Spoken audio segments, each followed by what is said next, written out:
The earliest human ancestors did not start with fire, nor was fire something to be stumbled upon like a treasure chest. It was an artifact of the world they inhabited, something larger than their comprehension, something they might have feared, but also something that could, with careful understanding, transform the course of their days. Fire begins as an unpredictable presence, a crackle in the underbrush, a flash of lightning, a spark from stone against stone. Its power was undeniably visible, yet elusive, ungraspable. Its dangers were apparent long before its benefits were realized. For early humans, fire was an outsider, a force of nature not to be commanded but endured. It consumed the world with a kind of wild hunger, but over time it began to offer a kind of understanding. There is something steadying about the idea that the thing that can destroy can also provide. In those early moments of tentative engagement, fire was not nurtured for its warmth or its light, but for its potential. The question was not merely, how can we make use of this, but how can we keep it? Fire must have seemed a capricious ally, granting warmth and brightness, but only on its own terms. It was fickle, wandering and unpredictable, an enigmatic companion at best, a catastrophe at worst. The first humans to truly harness fire did not do so with an explicit theory or understanding of combustion. They noticed, over time, that embers survived through damp nights, that some materials caught the light of the sun more easily, that sparks from flint could be kept alive in certain conditions. In their minds, it was less about the science of fire than about its immediate utility. Keeping a fire burning through the night meant surviving the cold. It meant protection from the shadows that crept along the edges of the wilderness. And yet, the persistence of fire in their world led to quiet transformations. It was no longer simply a natural force to observe, but a tool to be managed. The embers carefully tucked under leaves or carried in hollowed-out wood, the controlled burn of dried grasses. These small innovations came to represent not just human survival, but human design. The fire was no longer something to wait for, but something to tend, to coax, to keep alive with deliberate intention. There were costs, of course, as there always are in the pursuit of new mastery. The flames, always hungry, could get out of control. A fire left untended could, within moments, become a nightmare. Yet, through a gradual series of missteps and small victories, a pattern began to emerge. Fire could be controlled, not without its risks, not without its eventual tolls, but with patience, understanding, and a great deal of respect. It was no longer an alien force to fear, but something to bend to human will. It could be made to last for a night, a week, a season. It could be trusted to nourish, to warm, to guard. The first human-made flame did not simply alter the daily rhythm of life. It recalibrated the very measure of time. No longer governed solely by the movements of the sun, human life began to stretch beyond daylight. The hearth's glow became the boundary by which the hours were divided.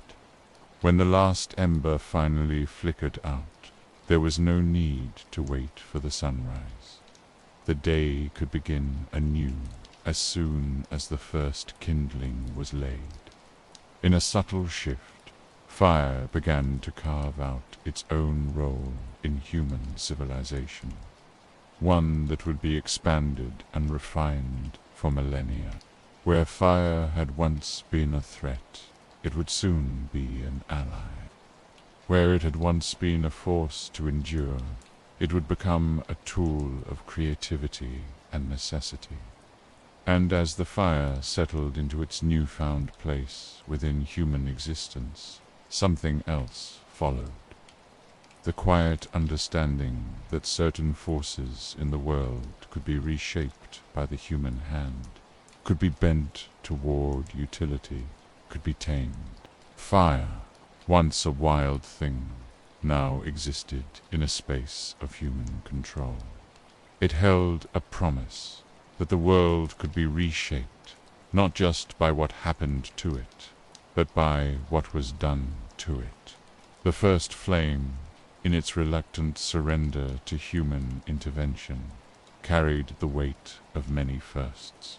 The first of many moments when humans would stand face to face with an element and quietly, persistently learn to wield it. When fire first became a consistent companion, it did not merely offer warmth and light, it also unlocked a potential buried deep within the raw materials of the world. Before its arrival, the human diet was determined by the cycle of nature and the hunt, a patchwork of whatever could be eaten immediately. Yet, with fire, came a quiet transformation, alchemy of taste and nourishment, that reshaped the very act of consumption. The spark that ignited the cooking fire was not a simple one, it was the beginning of a process that would forever change the relationship between humans and food. At first, the purpose of cooking over fire might have been nothing more than practicality. Raw meat, wild vegetables, unyielding tubers, all required a certain effort to make them digestible. Meat, for instance, could be tougher to chew, its sinew fibrous, and to the digestive system unyielding. Vegetables, unheated, could retain toxins or, at best, be bland and unappealing. The first cooked meals were likely rudimentary. There was no master chef wielding a knife in this world. Instead, there were hands that pressed food close to the flames, turning it until it blackened, sizzled, and softened. An unpolished, instinctive sort of alchemy. The earliest meals, no doubt, were not gourmet, nor were they even consistently edible. But in that fragile moment when food was first altered by fire, something extraordinary happened. It became more than simply sustenance. The very act of cooking was an encounter with change, something that the raw ingredients did not ask for, yet that fire imposed. The scent of burning fat, the crackle of flesh as it caramelized over an open flame, the way vegetables swelled and softened with heat, all of these signals fed something deeper than hunger. They fed a new relationship with the world. Cooked food carried something with it: heat, flavor, texture, smell, all. These aspects which invited the senses to wake up, where once there had been just a blur of chewing, swallowing, and surviving. Now there were layers to experience taste that might feel like sweetness, bitterness, or earthiness, the smokiness of the fire curling into the air, a textural distinction between what was tender and what was charred. The change was visceral. The first meals were not simply meals. They were transformations. Cooking over fire introduced a kind of sensory intimacy. Taste was no longer just about the availability of something to eat, but about the way that food could be changed, reshaped, and flavored. The process of heat had a sort of dialogue with ingredients, one that allowed the human body to derive more nourishment from the same source.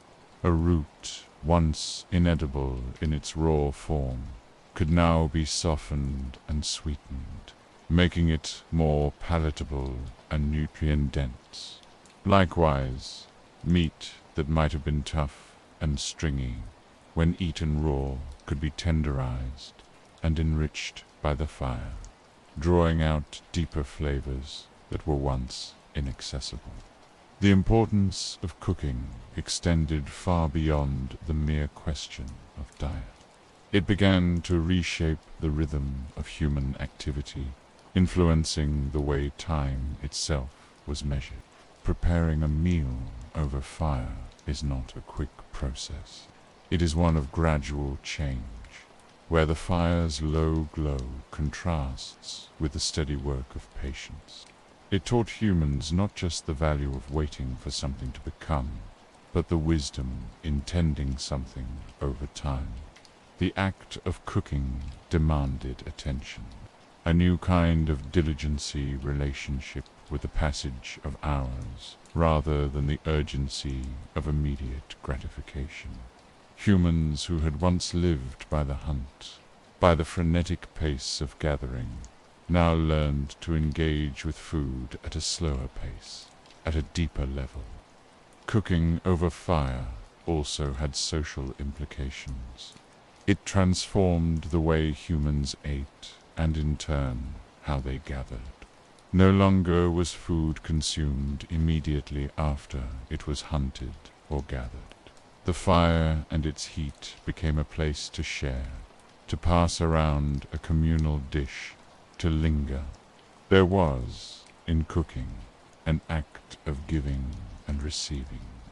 The food itself, shaped and altered by the fire, became a medium of connection. In the glow of the hearth, family and community became evident in their shared presence, their shared meal. Yet, cooking was not just about food. The hearth became a gathering point for the mind as much as the body. When humans gathered to share a meal, they also shared conversation, stories, and knowledge. Fire had not just made food more accessible. It had made the space for reflection and connection possible, as the slow cook of a stew bubbled in the background. The rise of ritual began to take form. The passing of bowls, the first social constructs around who sat where, who ate first. These small rules established a framework for wider human interaction, laying the foundation for a social order that would later expand to include all manner of relationships, political, familial, professional. The role of fire in the kitchen also carried another, subtler implication. Cooking over an open flame was a way of controlling the environment. The raw materials of life plants, animals, earth were put to the test of fire and heat. Their previous identities melted away to become something new. In cooking, humans were not just surviving but exercising a quiet mastery over the world around them. With fire, there was no need to simply accept what nature gave. It could be made more than it was. The once hostile natural world was now a provider of new potentialities. The fire revealed that nature was not immutably, could be bent to the will of human hands. The routine of cooking, its communal aspects, and its sensory complexity introduced a new layer to human life. No longer was food something to be scavenged and devoured. It had become something that could be shaped, something that could be perfected, or at least changed, with time and attention. The earliest meals were more than just food. They were symbols of a newfound ability to negotiate with the world. Every meal cooked over fire was a small triumph of control, a demonstration of what fire, once feared, could offer. The gift of transformation. Through cooking, human beings did not merely adapt to their environment, they changed it. A piece of meat transformed by heat was no longer just a meal. It was a living testament to the mastery of one of the world's most elemental forces. Similarly, the slow burn of a stew or the crackle of roasted grains was not just an auditory signal of heat, but a call to the shared communal bond of the hearth, a quiet reminder that survival had always been a matter of adaptation. In the end, fire and cooking represented an act of collaboration with nature, not merely to take, but to reshape, to renew, and ultimately to thrive. And so the act of cooking under the shadow of fire became a bridge between humans and their environment, forever marking the first steps away from mere survival and toward a future of transformation. The shift from raw food to cooked food, from raw material to reshaped sustenance, would not have been complete without a means of carrying, storing, and preserving what had been transformed, with fire's influence still reverberating across the landscape. The next great leap in human ingenuity was already quietly unfolding in the fertile soils along riverbanks and within the hearts of ancient caves. This was the birth of Portoria quiet revolution that would, over time, change the nature of human habitation and the practice of daily life itself. Unlike fire, clay was not immediately intimidating. It was ubiquitous mud, soft earth, the kind that clung to the feet as they trekked across the landscape, the kind that could be gathered without ceremony. The materials for pottery were already around, yet it took time, experimentation, and serendipity to make the leap from the earth's raw gifts to their first true use.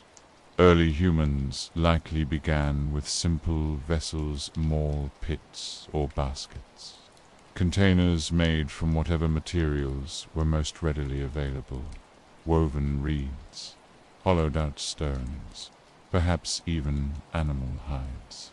But the discovery of clay promised something greater, a more durable, more malleable substance, capable of both shaping and being shaped. The first containers were likely as rudimentary as the earliest cooking methods. Imagine, then, the satisfaction of pressing that first handful of moist clay into a rough bowl or a jar, shaping it with the hands, turning it in a circle until the vessel began to take form. With its soft, yielding texture, clay allowed an easy intimacy with the earth. The more it was handled, the more it became a malleable substance, sculpted and reshaped by human intent. The first pottery might have been little more than a scoop, a vessel to hold water, food, or fire-starting embers, but these first attempts paved the way for a revolution in convenience and practicality. Fire and clay, once fearful forces, were now collaborating in ways that would echo throughout history. The first pottery was fragile, its form crude, but it was nonetheless revolutionary. It could be hardened by fire. The clay slowly transformed through heat into something durable, something that could endure the wear of daily life. The pottery kiln was born, its heat more controlled than that of the hearth. its function more precise. No longer did food, water, or fire need to be carried in fragile, organic forms. The potter's wheel, or at least the earliest proto-wheels, began to turn. The potter's hands, once caked in dirt, now shaped something that could store, carry, and preserve with remarkable efficiency. Yet the true significance of pottery lay not just in its utility, but in its potential for permanence. These vessels, hardened in the kiln, were more than mere containers. They were symbols of the human will to reshape nature's offerings, to bend the earth to the demands of survival and growth. Each pot and jar spoke of patience, of time spent gathering materials, forming them into a functional shape, and then bringing them to life through the heat of a fire. And this process, too, mirrored the human experience. The shaping of the self, the molding of identity, the slow and deliberate transformation of raw potential into something that could endure. The appeal of pottery was immediate. It wasn't just about practicality. It was about the preservation of things precious. Food could be stored, transported, and cooked again in the future. Water could be kept fresh, protected from the elements, insulated from the unpredictable rhythms of the world. No longer did humans need to rely on the momentary availability of perishable resources. Pottery began to promise a kind of permanence, an ongoing relationship with the earth and its gifts that could extend beyond the fleeting. Over time, the craft of pottery evolved. What began as simple, functional bowls and jars soon became objects of artistic expression, as the shapes of vessels began to reflect the cultural identity of the people who crafted them. Designs emerged, etched into the surface of clay, or painted in vibrant reds and blacks. The pots began to tell stories of their own stories of the maker, of the place, of the community. Pottery was no longer just about utility. It had become an integral part of human expression, something that reflected the relationships between people and their world. In many ways, the development of pottery marked the beginning of the human tendency to engage with the world on a deeper level. The humble clay vessel, once nothing more than a receptacle, now carried with it a quiet power.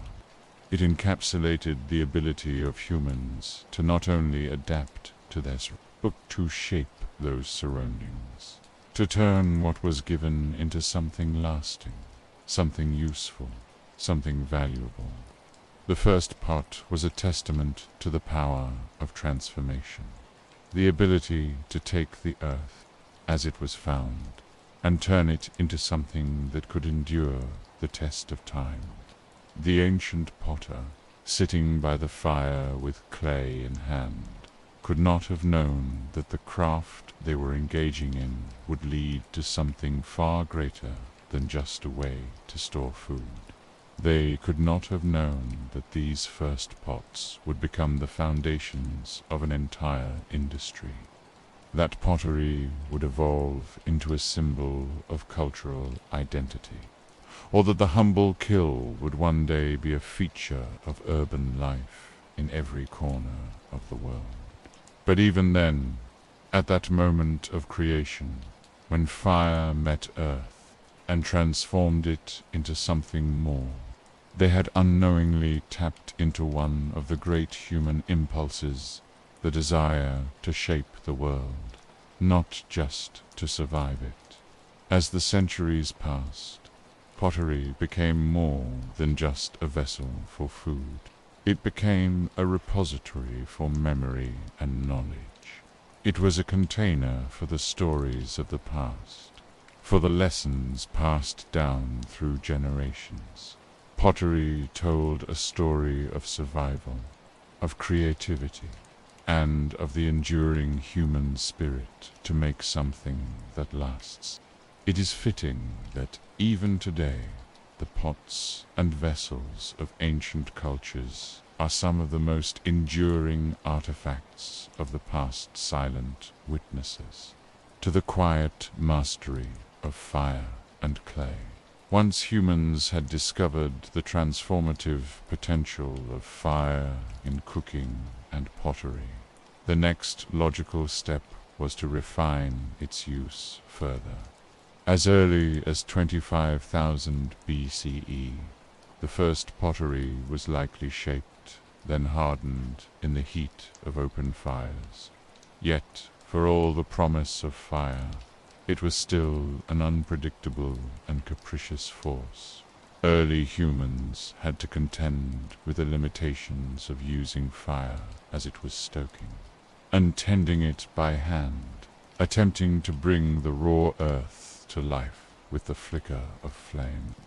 But true mastery of fire, true command over its power, came not from taming the flickering spark, but from building an entirely new kind of fire.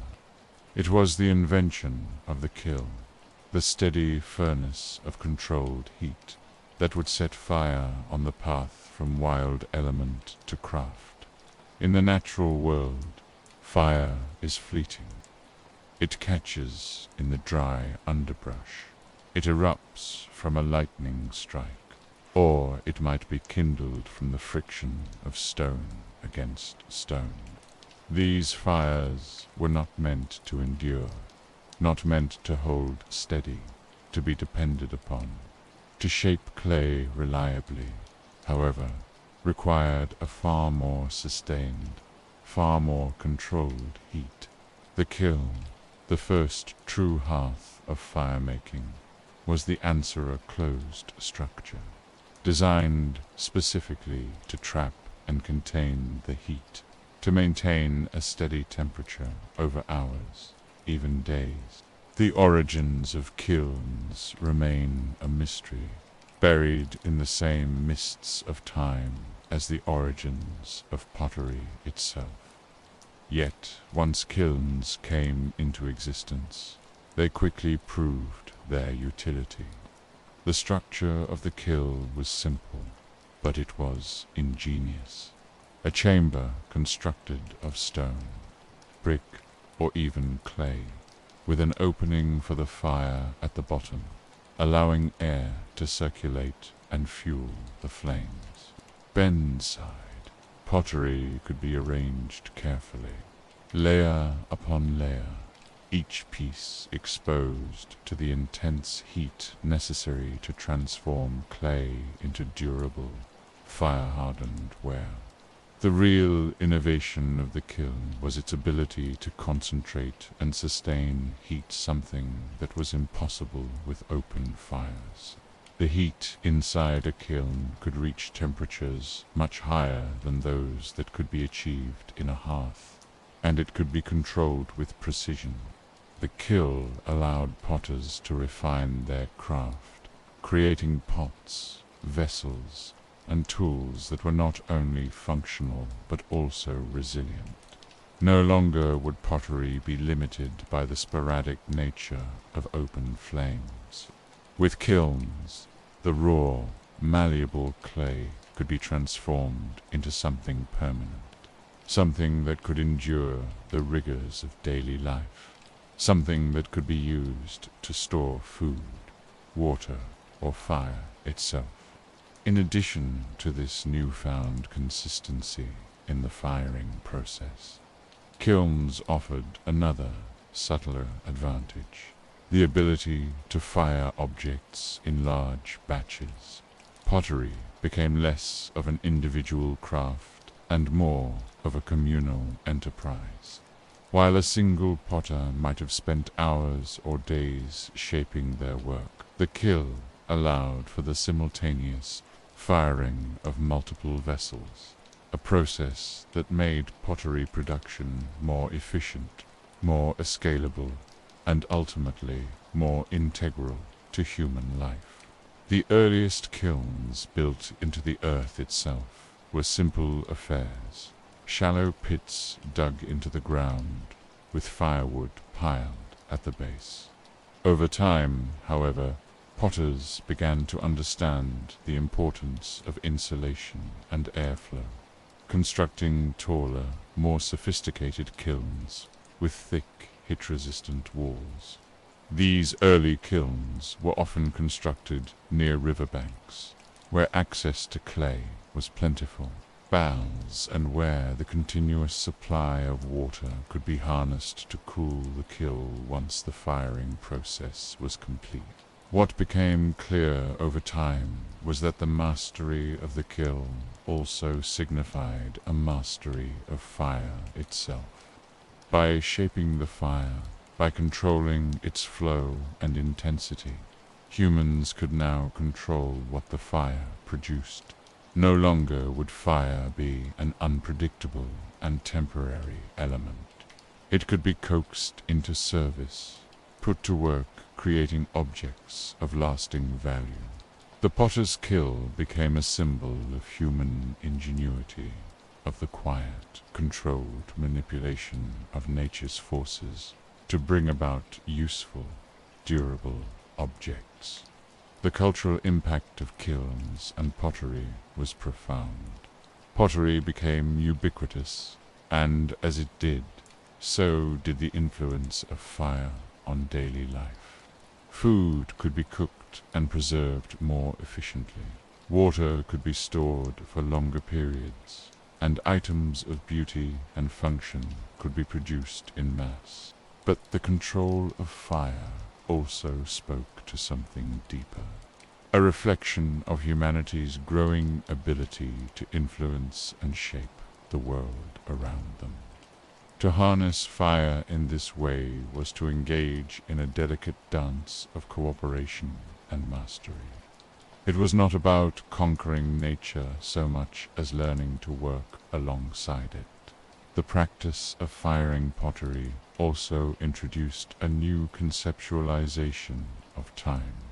Unlike the transient fires of the past, the kiln demanded patience hours, or even days of careful tending, waiting for the heat to rise and then fall away, for the objects within to reach the state of perfection. Fire was no longer something to rush toward, something to hastily capture and consume. It was something that could be coaxed, nurtured, drawn out. This shift in the relationship with fire mirrored the broader changes in human society. A move away from the urgency of survival toward a more deliberate, reflective existence. As human societies grew more complex, the kiln itself became a locus of craft and industry. Communities developed around the production of pottery, where kilns served as both practical spaces of creation and as cultural hubs. The items produced in these kilns, jars, bowls, storage containers, were more than mere objects. They were symbols of the communal bond, of the ability of a group to come together and collectively harness the earth's resources to create something lasting. The kiln was the engine of this transformation, a furnace where the raw, the natural, and the everyday were transformed into the durable and the lasting. And yet, the kiln, for all its promise of control, still contained elements of risk. The intense heat within the kiln could crack pottery, destroy entire batches, or even cause accidents. Fire, for all its mastery, still held the potential for destruction. But it was precisely this tension between creation and destruction that gave the kiln its unique power. The potter's hand was not only shaping the earth, it was shaping the fire itself. controlling it through the careful arrangement of fuel, air, and clay. The fire could be tempered, it could be guided, but it could never be fully tamed. This dynamic became central to the human understanding of fire's role. As a companion that could give much, but only with the constant threat of its consuming power. As the art of kill-building spread, it began to take on new forms. From simple pit kilns to the sophisticated beehive kilns of later civilizations. The evolution of pottery and fire was closely intertwined with the advancement of human civilization itself. From the first rudimentary vessels to the intricate designs of Greek amphorae, the kiln played a crucial role in shaping the material culture of the ancient world. But even as kilns grew more sophisticated, the original insight remained unchanged. Fire, when understood and controlled, was a force of creativity. It could burn away the rawness of the earth and reveal something beautiful, something functional, something permanent. Kilns, through their control of fire, turned the simple act of shaping clay into something more profound, act of mastery over nature itself. Once humans had discovered the transformative potential of fire in cooking and pottery, the next logical step was to refine its use further. As early as 25,000 BCE, the first pottery was likely shaped, then hardened in the heat of open fires. Yet, for all the promise of fire, it was still an unpredictable and capricious force. Early humans had to contend with the limitations of using fire as it was stoking, and tending it by hand, attempting to bring the raw earth to life with the flicker of flame. But true mastery of fire, true command over its power, came not from taming the flickering spark, but from building an entirely new kind of fire. It was the invention of the kiln, the steady furnace of controlled heat, that would set fire on the path from wild element to craft. In the natural world, fire is fleeting. It catches in the dry underbrush. It erupts from a lightning strike, or it might be kindled from the friction of stone against stone. These fires were not meant to endure, not meant to hold steady, to be depended upon. To shape clay reliably, however, required a far more sustained, far more controlled heat. The kiln, the first true hearth of fire-making, was the answer, a closed structure, designed specifically to trap and contain the heat, to maintain a steady temperature over hours, even days. The origins of kilns remain a mystery, buried in the same mists of time as the origins of pottery itself.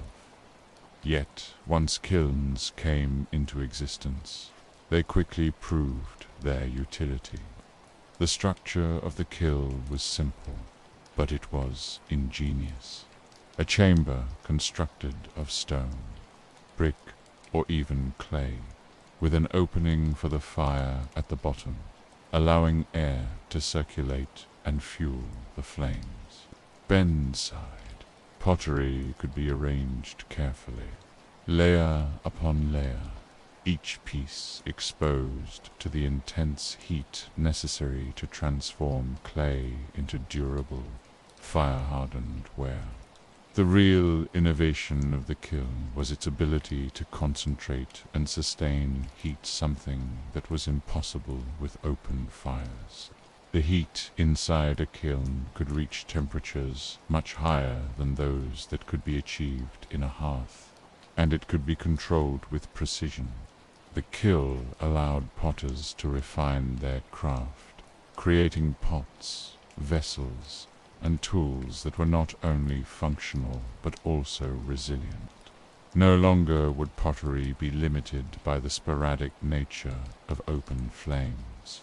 With kilns, the raw, malleable clay could be transformed into something permanent, something that could endure the rigors of daily life, something that could be used to store food, water, or fire itself. In addition to this newfound consistency in the firing process, kilns offered another, subtler advantage: the ability to fire objects in large batches. Pottery became less of an individual craft and more of a communal enterprise. While a single potter might have spent hours or days shaping their work, the kiln allowed for the simultaneous firing of multiple vessels, a process that made pottery production more efficient, more scalable, and ultimately more integral to human life. The earliest kilns built into the earth itself were simple affairs, shallow pits dug into the ground, with firewood piled at the base. Over time, however, potters began to understand the importance of insulation and airflow, constructing taller, more sophisticated kilns with thick, heat-resistant walls. These early kilns were often constructed near riverbanks, where access to clay was plentiful, baths and where the continuous supply of water could be harnessed to cool the kiln once the firing process was complete. What became clear over time was that the mastery of the kiln also signified a mastery of fire itself. By shaping the fire, by controlling its flow and intensity, humans could now control what the fire produced. No longer would fire be an unpredictable and temporary element. It could be coaxed into service, put to work creating objects of lasting value. The potter's kiln became a symbol of human ingenuity, of the quiet, controlled manipulation of nature's forces to bring about useful, durable objects. The cultural impact of kilns and pottery was profound. Pottery became ubiquitous, and as it did, so did the influence of fire on daily life. Food could be cooked and preserved more efficiently. Water could be stored for longer periods, and items of beauty and function could be produced in mass. But the control of fire also spoke to something deeper, a reflection of humanity's growing ability to influence and shape the world around them. To harness fire in this way was to engage in a delicate dance of cooperation and mastery.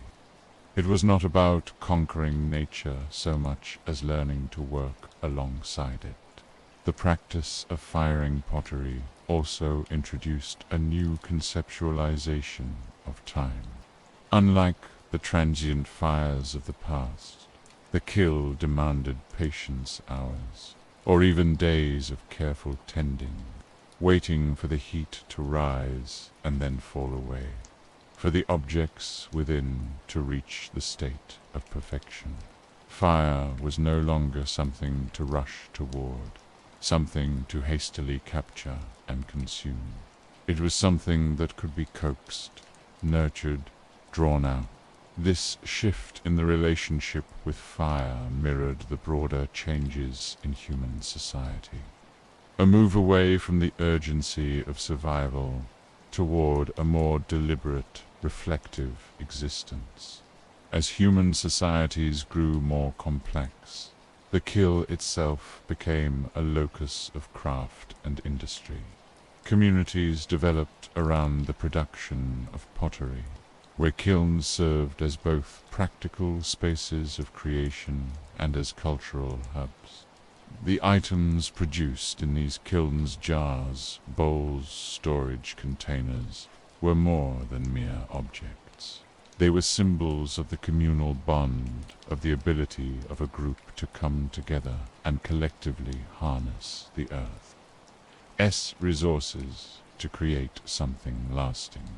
The kill was the engine of this transformation, a furnace where the raw, the natural, and the everyday were transformed into the durable and the lasting.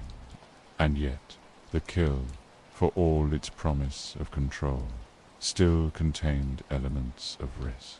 The intense heat within the kill could crack pottery, destroy entire batches, or even cause accidents. Fire, for all its mastery, still held the potential for destruction. But it was precisely this tension between creation and destruction that gave the kill its unique power. The potter's hand was not only shaping the earth, it was shaping the fire itself, controlling it through the careful arrangement of fuel, air, and clay. The fire could be tempered, it could be guided, but it could never be fully tamed. This dynamic became central to the human understanding of fire's role. As a companion that could give much, but only with the constant threat of its consuming power. As the art of kill building spread, it began to take on new forms, from simple pit kilns to the sophisticated beehive kilns of later civilizations. The evolution of pottery and fire was closely intertwined with the advancement of human civilization itself. From the first rudimentary vessels to the intricate designs of Greek amphorae, the kill played a crucial role in shaping the material culture of the ancient world. But even as kilns grew more sophisticated, the original insight remained unchanged. Fire, when understood and controlled, was a force of creativity. It could burn away the rawness of the earth and reveal something beautiful, something functional, something permanent. Kilns, through their control of fire, turned the simple act of shaping clay into something more profound, act of mastery over nature itself. The journey from gathering to farming is one of the most profound shifts in human history. It did not occur overnight. It was not a sudden epiphany or singular discovery. Rather, it was a gradual unfolding, a slow and deliberate reimagining of how humans could relate to the land they inhabited. For millennia, humans lived by hunting and gathering, moving through the world as part of a constant rhythm dictated by the seasons, by the migration of animals, by the cycles of plants. The world was understood in terms of its rhythms at once cyclical and untouchable. Survival was often a matter of timing, of knowing where and when to find sustenance. Yet there is a subtle transition that occurs when humans began to shift from this transient way of life to something altogether different, an attempt to control and tame the land itself. This shift began in the Near East, in an area often called the Fertile Crescent, a region that stretches from the eastern Mediterranean to Mesopotamia. It was here, more than 10,000 years ago, that the first stirrings of agriculture took root. It began with simple observations. Certain plants grew in clusters, while others, it seemed, always yielded a bountiful harvest in particular places. The same plants, year after year, sprang up from the ground, offering their fruit, their seeds, their grain. Over time, humans began to notice that these plants could be coaxed into growth, that they might be cultivated, encouraged to grow in greater abundance than ever before. It's important to note that the decision to shift toward farming was not born from necessity, but rather from a gradual accumulation of insight, understanding that the natural world, rather than being something to merely endure, could be shaped, coaxed, and steered. This insight began to change the fundamental relationship between humans and nature. It was a relationship no longer based solely on extraction gathering plants or hunting animals, but one in which humans could make deliberate, sustained interventions in nature's processes. The initial steps were small: the sowing of seeds, the protection of plants from animals, the deliberate tending of a food source. These early farmers did not necessarily understand the science of growth, nor did they have access to the tools that would later make farming more efficient. But what they did possess was an intimate knowledge of the land, and the willingness to shape it to their own needs. They learned, slowly and incrementally, to manage the growth of the plants that sustained them. This transition from gathering to farming, though gradual, was revolutionary in its implications. It marked the first time that humans could control a vital resource. They could now decide when and where food would be available, rather than waiting for nature to provide. This shift fundamentally altered the rhythm of human life. No longer were people required to wander in search of food, driven by the seasons or by the needs of their herds. Instead, humans began to settle, building their homes near the food they cultivated. The first permanent settlements, small, humble villages, began to appear as human societies grew increasingly tethered to the land. At first, the earliest forms of agriculture were limited in scope. Grains like wheat, barley, and rye were among the first crops to be cultivated. These crops were relatively easy to grow and harvest, and they could be stored for long periods, a feature that set them apart from the wild plants humans had gathered. As the practice of planting and harvesting grew more refined, humans began to experiment with new crops, finding those that could thrive in the varied environments of the ancient world. But even as agriculture began to reshape the landscape, it was not without its challenges. Farming, after all, is not a simple endeavor. It requires careful planning, timing, and a deep knowledge of the land. Seeds must be planted at the right time and harvested at the right moment to ensure that they will produce the desired yield. Crops must be protected from pests and the unpredictable whims of weather. There is a constant, delicate balance between the natural world and the human hand. But in the long run, agriculture offered a new kind of stability, predictability, an assurance that people would no longer need to chase after their food, but could produce it steadily and consistently. The transition to farming also had broader societal consequences. It introduced a new mode of life, one less focused on mobility and more focused on permanence. Villages grew, and with them new social structures. The labor required to tend crops, to store grain, and to harvest in a timely manner meant that roles within a community would become more specialized. Some would be farmers, others would be artisans, and still others would be warriors, defending the community's food supply from threats. The domestication of plants mirrored the domestication of humans themselves, as social structures began to evolve. In time, farming also began to shape human thinking. With the cycles of planting and harvest came an increased awareness of time. Farming demanded patience, foresight, and an understanding of the seasons.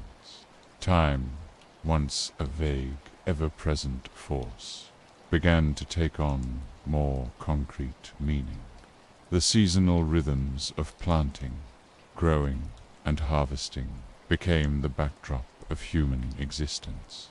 And with this new relationship to time came the need to track it. But perhaps the most important result of agriculture, the one that would set humanity on the course to civilization, was the ability to generate surpluses food, stored and preserved far beyond immediate needs. Surplus meant stability. Surplus meant that there could be a cushion against hard times.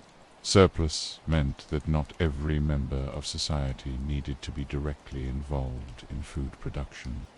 This surplus allowed for specialization. Those who did not need to farm could engage in other pursuits, trade, craftwork, or governance. The shift from gatherer to farmer was, in essence, a shift from a life dictated by immediate need and transience to one governed by long-term planning and stability. It laid the groundwork for everything that would follow city-states, empires, technological innovations, written languages, and social hierarchies. It was not just a new way of feeding oneself. It was the beginning of the new way of living in the world. And so, with the advent of agriculture, the very foundations of civilization were laid. The earth, once a transient backdrop to human life, was now a partner in the project of survival, tended, cultivated, and shaped. It was the first great leap toward a future in which humanity would shape not just the earth, but the very structures of their societies. This was not merely a change in the material conditions of life. It was a change in the worldview itself, shift toward permanence, toward civilization. In tandem with the cultivation of plants, the domestication of animals marked a parallel and equally transformative step in the rise of civilization. Unlike crops, which could be coaxed from the earth, animals required a different approach, rooted in understanding, trust, and control. Where once humans had hunted wild animals for food, now they sought to bring animals under their direct influence, to shape their behavior, and, in doing so, to shape their role in human society. This process of domestication was neither quick nor easy. It was a slow and deliberate journey that unfolded over thousands of years. The first domesticated animals were not the grand beasts of myth, lions, tigers, or elephants, but those animals that could provide the most immediate benefits with the least effort. The earliest animals to be domesticated were likely the dog, followed by sheep, goats, pigs, and cattle. Each of these animals fulfilled a specific need. Dogs helped with hunting and protection. Sheep and goats provided wool, milk, and meat. Pigs offered a reliable source of protein, and cattle became indispensable for their strength, pulling plows and carts, as well as offering milk and meat. The key to domestication was understanding that animals, while wild, possessed certain qualities that made them adaptable to human needs. Over time, humans learned how to encourage these traits. selectively breeding animals for desirable characteristics, docility, size, strength, or fertility. Domestication did not begin with a clear understanding of genetics or selective breeding. Of course, the early farmers did not know that by breeding the tamest, most cooperative animals with one another, they were, in effect, altering the genetic makeup of those animals. Instead, they simply recognized that certain animals were more suited to captivity, more responsive to human care, or more useful in specific tasks. This process of trial and error, repeated over generations, led to the first successful domestications. The partnership between humans and animals, once forged, was built upon mutual benefit. For animals, the rewards were safety and a steady supply of food. For humans, the benefits were many and varied. The domestication of animals allowed for the establishment of settled communities, as people no longer had to rely solely on hunting or gathering.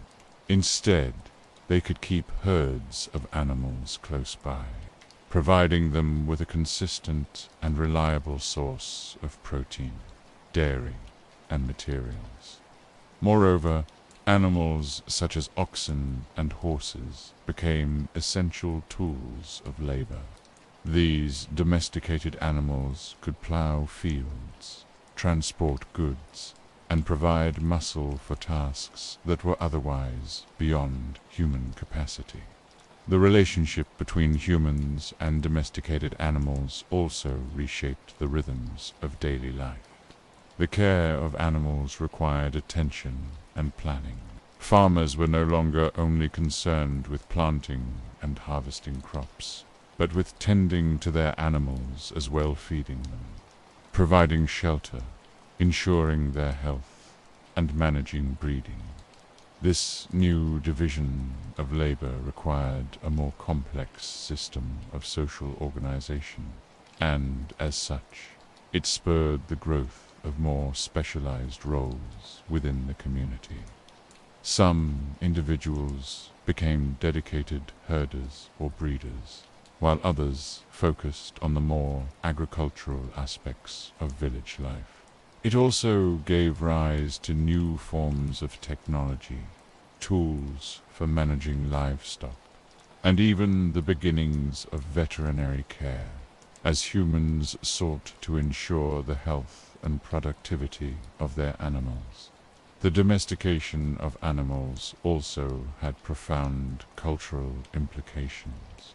Animals were not merely functional, they were woven into the fabric of human life in ways that extended beyond the practical.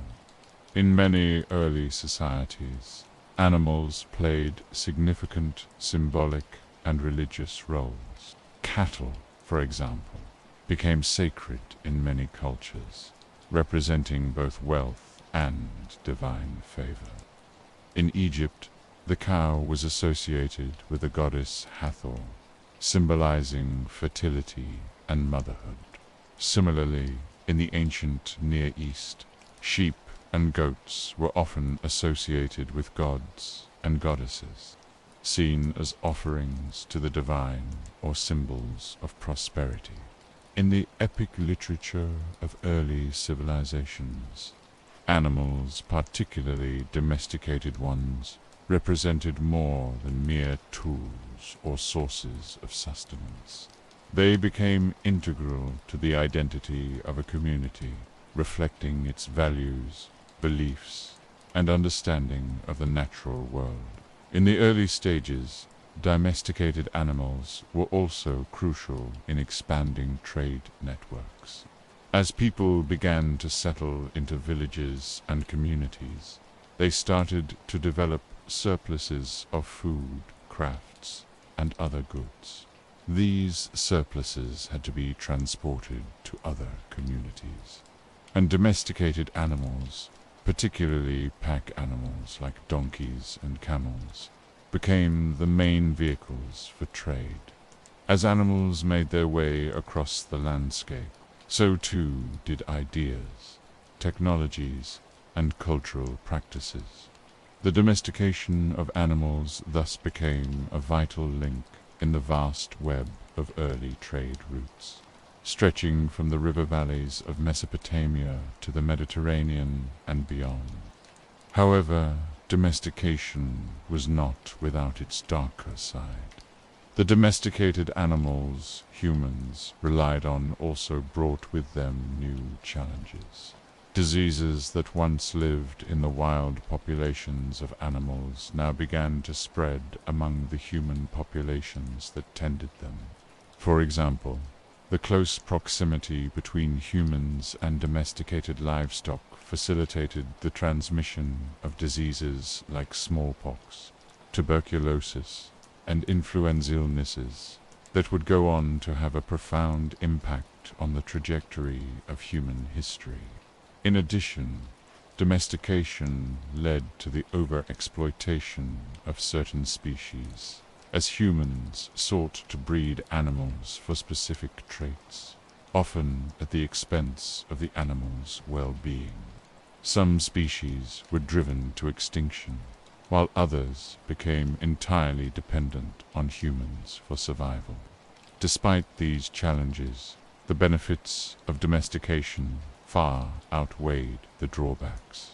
The domesticated animals that humans raised for food, labor, and companionship became the backbone of agricultural societies. With domesticated animals, human settlements grew, expanded, and became more complex.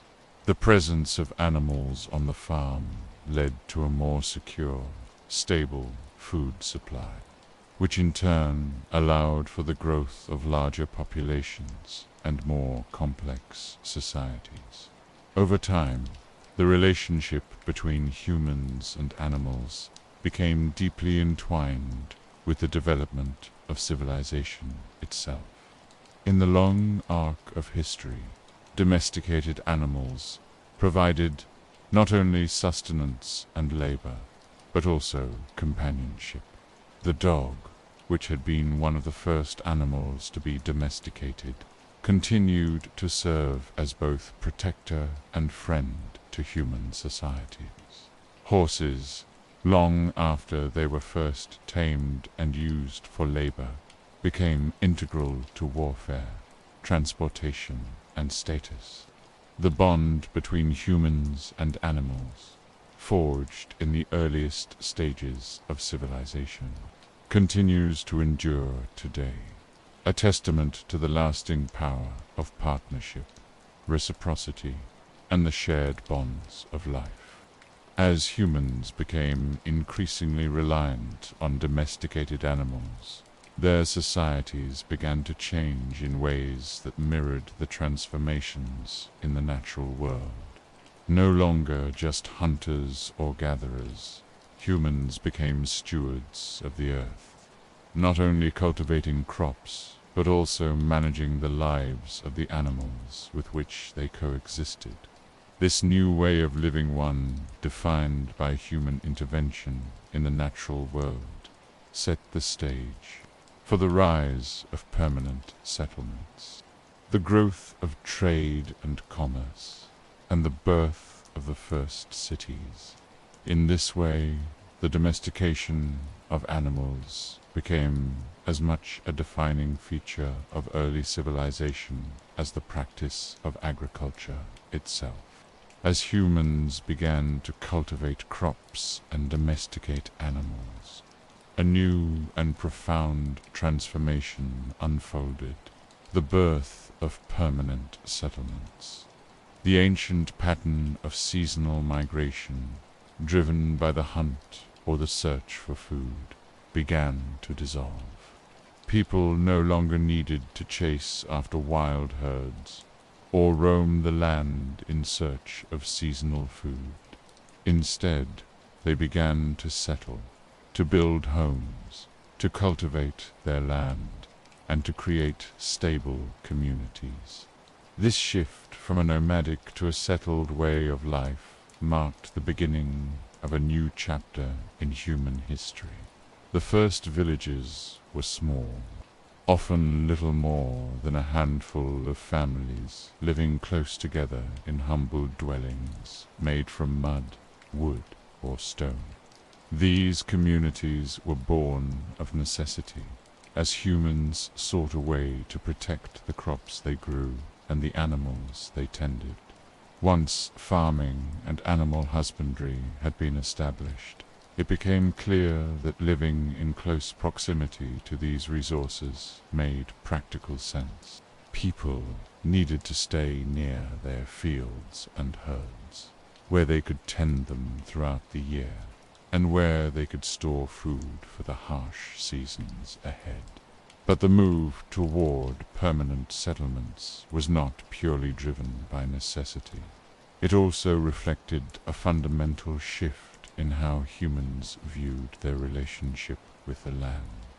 As the centuries passed and the rhythms of farming became more predictable, people began to see the land not as a fleeting, temporary resource, but as something to be owned, managed, and protected. Land ownership and the ability to control the use of land became central to early human societies. Those who could control the best land weather for farming or herding could ensure the survival of their families and their communities. These first villages were often built near rivers or other natural sources of water, a practical consideration given the demands of farming and animal husbandry. Rivers provided a steady supply of water for irrigation, drinking, and transportation, as well as a natural barrier for defense. The fertile banks of rivers like the Nile, the Tigris, and the Euphrates became some of the earliest cradles of civilization, where villages grew into towns and towns grew into cities. The architecture of these early villages was simple but functional. In the beginning, houses were often no more than small mud brick huts, with thatched roofs and dirt floors.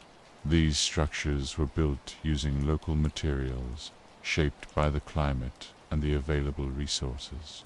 Over time, these dwellings grew larger and more complex, reflecting the increasing permanence of village life. People began to build more sophisticated homes, adding courtyards, storage spaces, and communal areas.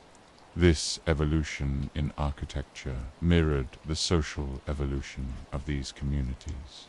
The simple act of building homes together, of creating shared spaces, led to the development of a sense of collective identity.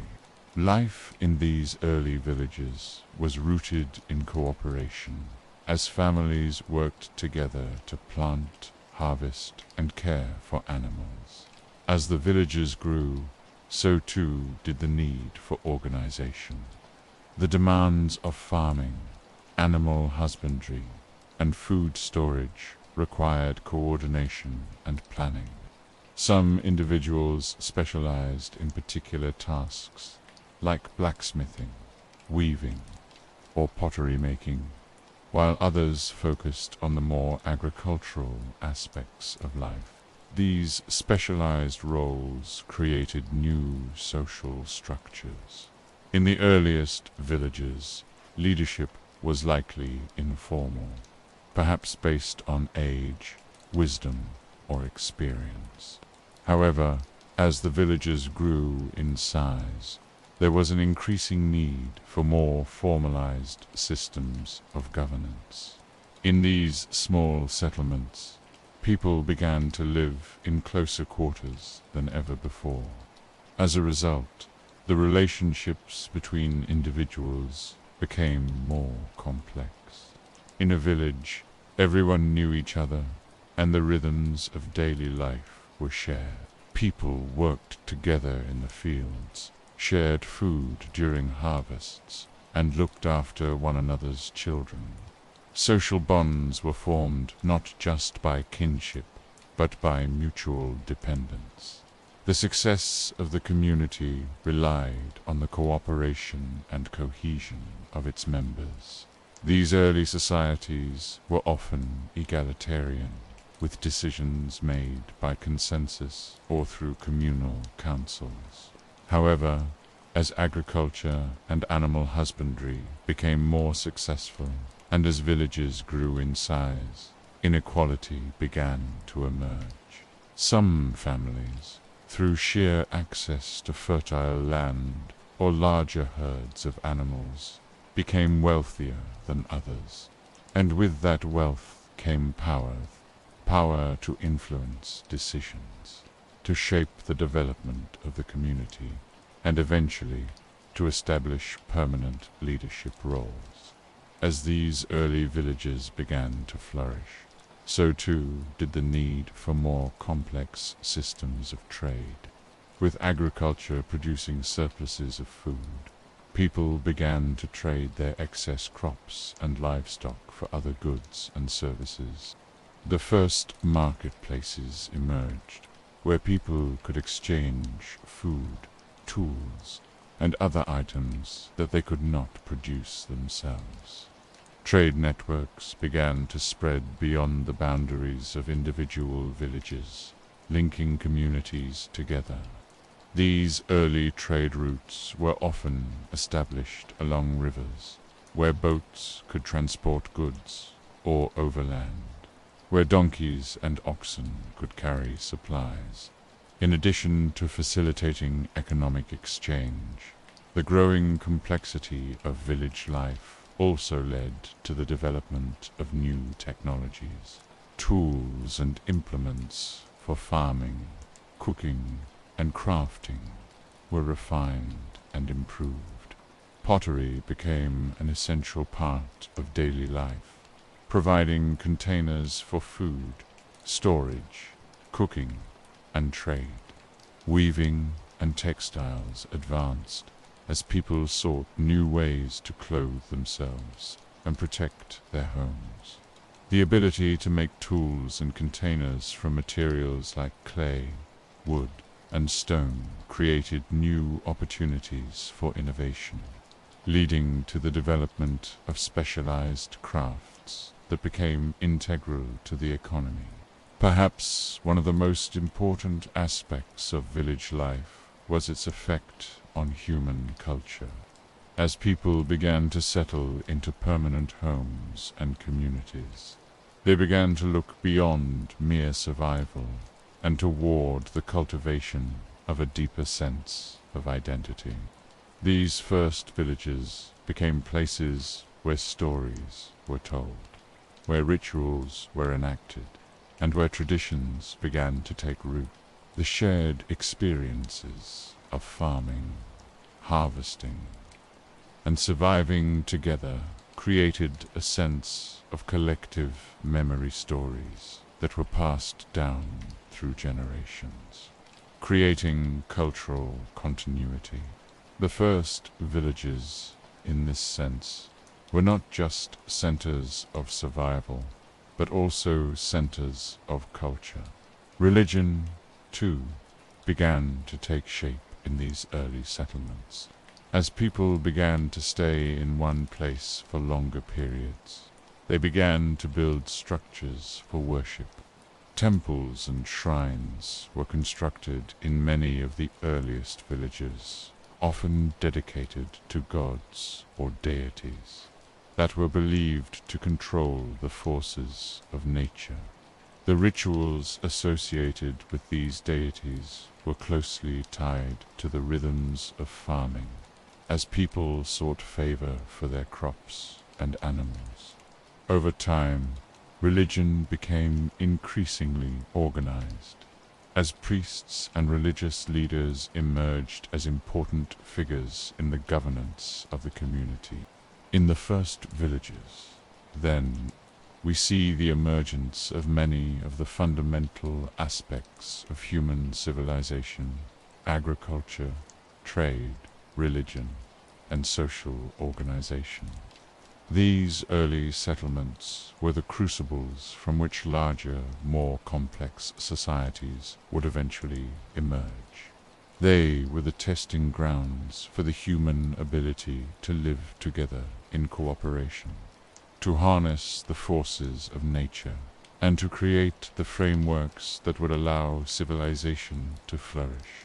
As these villages grew into towns and cities, the foundations of modern society began to take shape.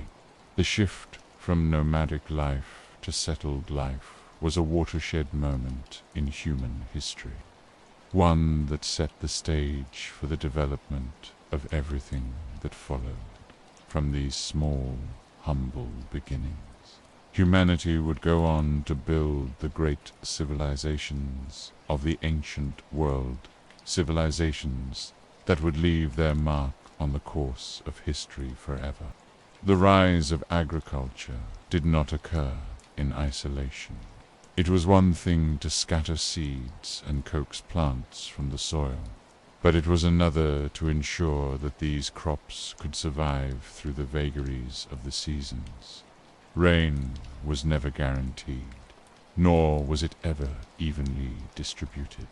In some regions, rainfall might nourish the land one year and fail the next, while in others, floods could devastate what had been carefully cultivated. To move beyond the uncertainties of climate and chance, humans turned to the rivers, their steady currents, their seasonal floods, their capacity to sustain life.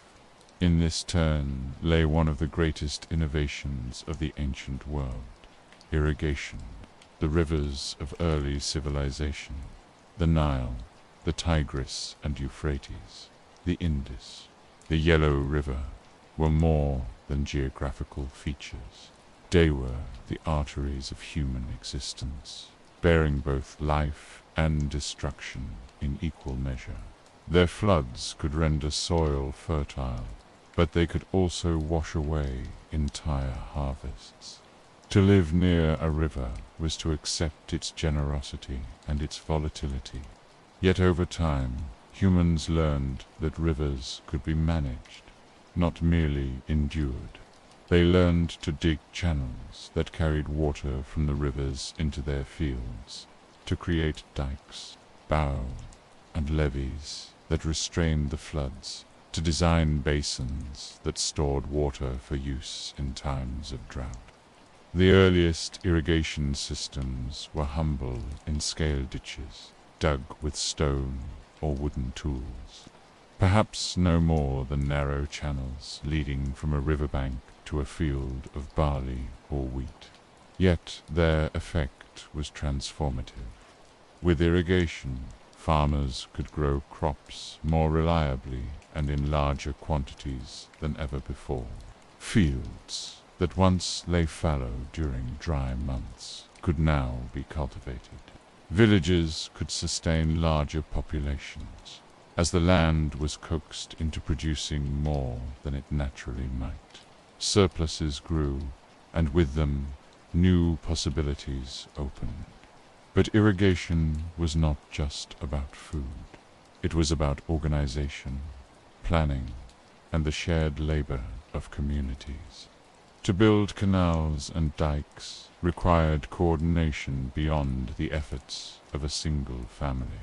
Villages had to work together, digging trenches, maintaining channels, clearing debris. These collective projects demanded leadership, someone to direct the labor, to determine whose fields would receive water first, to ensure fairness, or at least to enforce a system that worked well enough to keep the peace. The act of moving water from river to field was, in essence, the beginning of political order. Authority became tied not only to control of land and animals, but to control of water itself. Water management shaped societies as much as the rivers shaped their landscapes. In Mesopotamia, where the Tigris and Euphrates carved their way through the plains. Irrigation networks grew increasingly elaborate. Channels snaked across the land, bringing life to fields far from the riverbanks. Villages grew into towns, towns into city-states, each sustained by the careful choreography of water. Control of irrigation became a source of wealth and power. Those who managed the canals often rose to positions of influence, and disputes over water rights could escalate into conflicts that shaped the destinies of entire communities. In Egypt, the Nile offered a different rhythm. Its floods, though at times destructive, were remarkably predictable, swelling with clockwork regularity in response to seasonal rains upstream. Farmers there developed a system of basin irrigation, where fields were deliberately flooded, then drained to leave behind nutrient-rich silt.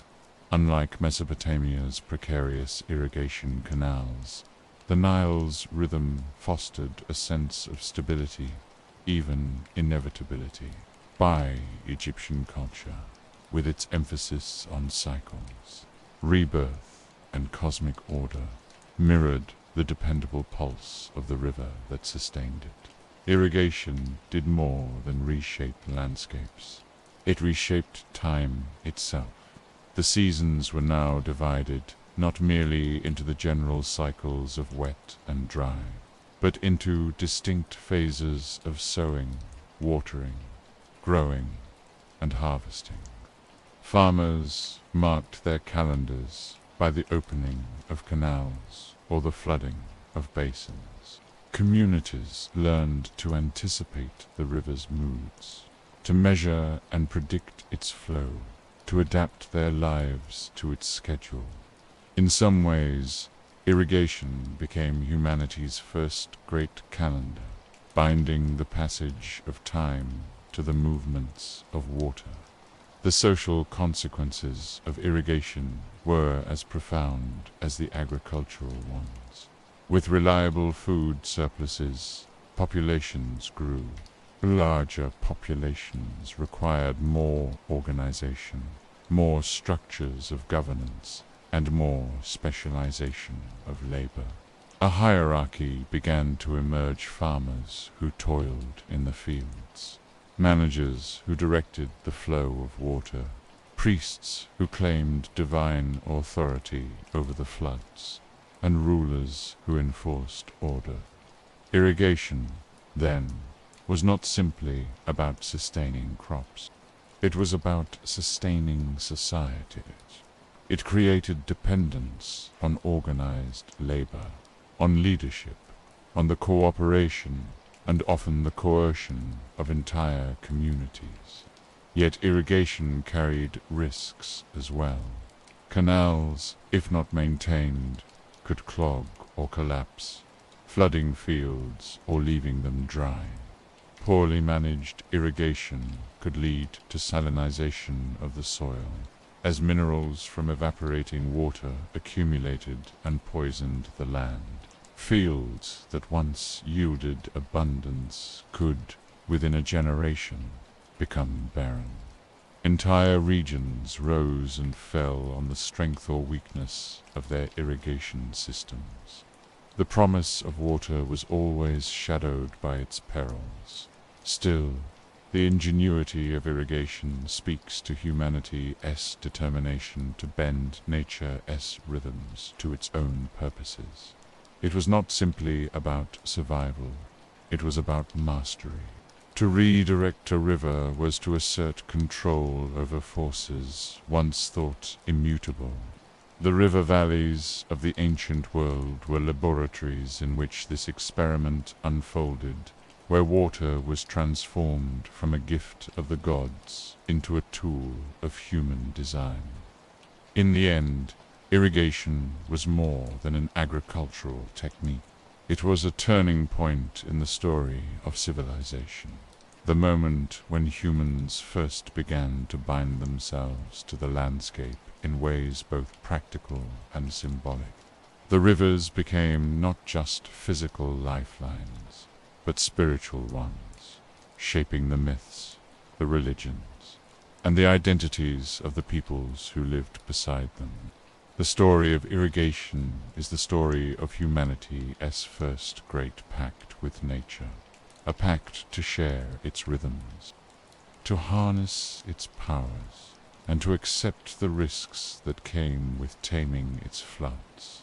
With fire, clay, crops, animals, and now water, the essential foundations of human civilization were laid. Each step-pitch innovation did more than solve a problem. It redefined the relationship between humans and their world, drawing them ever deeper into the project of building something lasting, something larger than any single generation. In tandem with the cultivation of plants, the domestication of animals marked a parallel and equally transformative step in the rise of civilization. Unlike crops, which could be coaxed from the earth, animals required a different approach, rooted in understanding, trust, and control. Where once humans had hunted wild animals for food, now they sought to bring animals under their direct influence, to shape their behavior, and, in doing so, to shape their role in human society. This process of domestication was neither quick nor easy. It was a slow and deliberate journey that unfolded over thousands of years. The first domesticated animals were not the grand beasts of myth, lions, tigers, or elephants, but those animals that could provide the most immediate benefits with the least effort.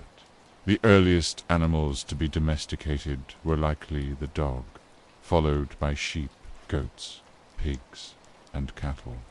Each of these animals fulfilled a specific need. Dogs helped with hunting and protection. Sheep and goats provided wool, milk, and meat. Pigs offered a reliable source of protein, and cattle became indispensable for their strength, pulling plows and carts, as well as offering milk and meat. The key to domestication was understanding that animals, while wild, possessed certain qualities that made them adaptable to human needs. Over time, humans learned how to encourage these traits, selectively breeding animals for desirable characteristics, docility, size, strength, or fertility. Domestication did not begin with a clear understanding of genetics or selective breeding.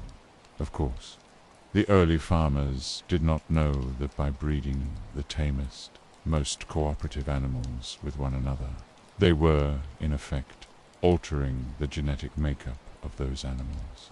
Instead, they simply recognized that certain animals were more suited to captivity, more responsive to human care, or more useful in specific tasks. This process of trial and error, repeated over generations, led to the first successful domestications. The partnership between humans and animals, once forged, was built upon mutual benefit. For animals, the rewards were safety and a steady supply of food. For humans, the benefits were many and varied. The domestication of animals allowed for the establishment of settled communities, as people no longer had to rely solely on hunting or gathering. Instead, they could keep herds of animals close by, providing them with a consistent and reliable source of protein, dairy, and materials. Moreover, animals such as oxen and horses became essential tools of labor. These domesticated animals could plow fields, transport goods, and provide muscle for tasks that were otherwise beyond human capacity. The relationship between humans and domesticated animals also reshaped the rhythms of daily life. The care of animals required attention and planning. Farmers were no longer only concerned with planting and harvesting crops, but with tending to their animals as well, feeding them, providing shelter, ensuring their health, and managing breeding. This new division of labor required a more complex system of social organization, and, as such, it spurred the growth of more specialized roles within the community. Some individuals became dedicated herders or breeders, while others focused on the more agricultural aspects of village life. It also gave rise to new forms of technology, tools for managing livestock, and even the beginnings of veterinary care, as humans sought to ensure the health and productivity of their animals. The domestication of animals also had profound cultural implications. Animals were not merely functional, they were woven into the fabric of human life in ways that extended beyond the practical. In many early societies, animals played significant symbolic and religious roles. Cattle, for example, became sacred in many cultures, representing both wealth and divine favor. In Egypt, the cow was associated with the goddess Hathor, symbolizing fertility and motherhood. Similarly, in the ancient Near East, sheep and goats were often associated with gods and goddesses, seen as offerings to the divine or symbols of prosperity. In the epic literature of early civilizations, animals, particularly domesticated ones, represented more than mere tools or sources of sustenance. They became integral to the identity of a community, reflecting its values, beliefs, and understanding of the natural world. In the early stages, domesticated animals were also crucial in expanding trade networks. As people began to settle into villages and communities, they started to develop surpluses of food, crafts, and other goods. These surpluses had to be transported to other communities, and domesticated animals, particularly pack animals like donkeys and camels, became the main vehicles for trade. As animals made their way across the landscape, so too did ideas, technologies, and cultural practices. The domestication of animals thus became a vital link in the vast web of early trade routes, stretching from the river valleys of Mesopotamia to the Mediterranean and beyond. However, domestication was not without its darker side. The domesticated animals humans relied on also brought with them new challenges. Diseases that once lived in the wild populations of animals now began to spread among the human populations that tended them. For example, the close proximity between humans and domesticated livestock facilitated the transmission of diseases like smallpox, tuberculosis, and influenza illnesses that would go on to have a profound impact on the trajectory of human history. In addition, domestication led to the overexploitation of certain species, as humans sought to breed animals for specific traits, often at the expense of the animal's well-being. Some species were driven to extinction, while others became entirely dependent on humans for survival. Despite these challenges, the benefits of domestication far outweighed the drawbacks. The domesticated animals that humans raised for food, labor, and companionship became the backbone of agricultural societies. With domesticated animals, human settlements grew, expanded, and became more complex. The presence of animals on the farm led to a more secure, stable food supply, which in turn allowed for the growth of larger populations and more complex societies. Over time, the relationship between humans and animals became deeply entwined with the development of civilization itself. In the long arc of history, domesticated animals provided not only sustenance and labor, but also companionship. The dog, which had been one of the first animals to be domesticated, continued to serve as both protector and friend to human societies.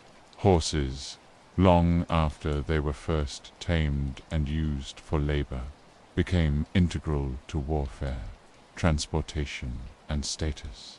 The bond between humans and animals, forged in the earliest stages of civilization, continues to endure today, a testament to the lasting power of partnership, reciprocity, and the shared bonds of life. As humans became increasingly reliant on domesticated animals, their societies began to change in ways that mirrored the transformations in the natural world. No longer just hunters or gatherers, humans became stewards of the earth, not only cultivating crops, but also managing the lives of the animals with which they coexisted. This new way of living, one defined by human intervention in the natural world, set the stage for the rise of permanent settlements, the growth of trade and commerce, and the birth of the first cities.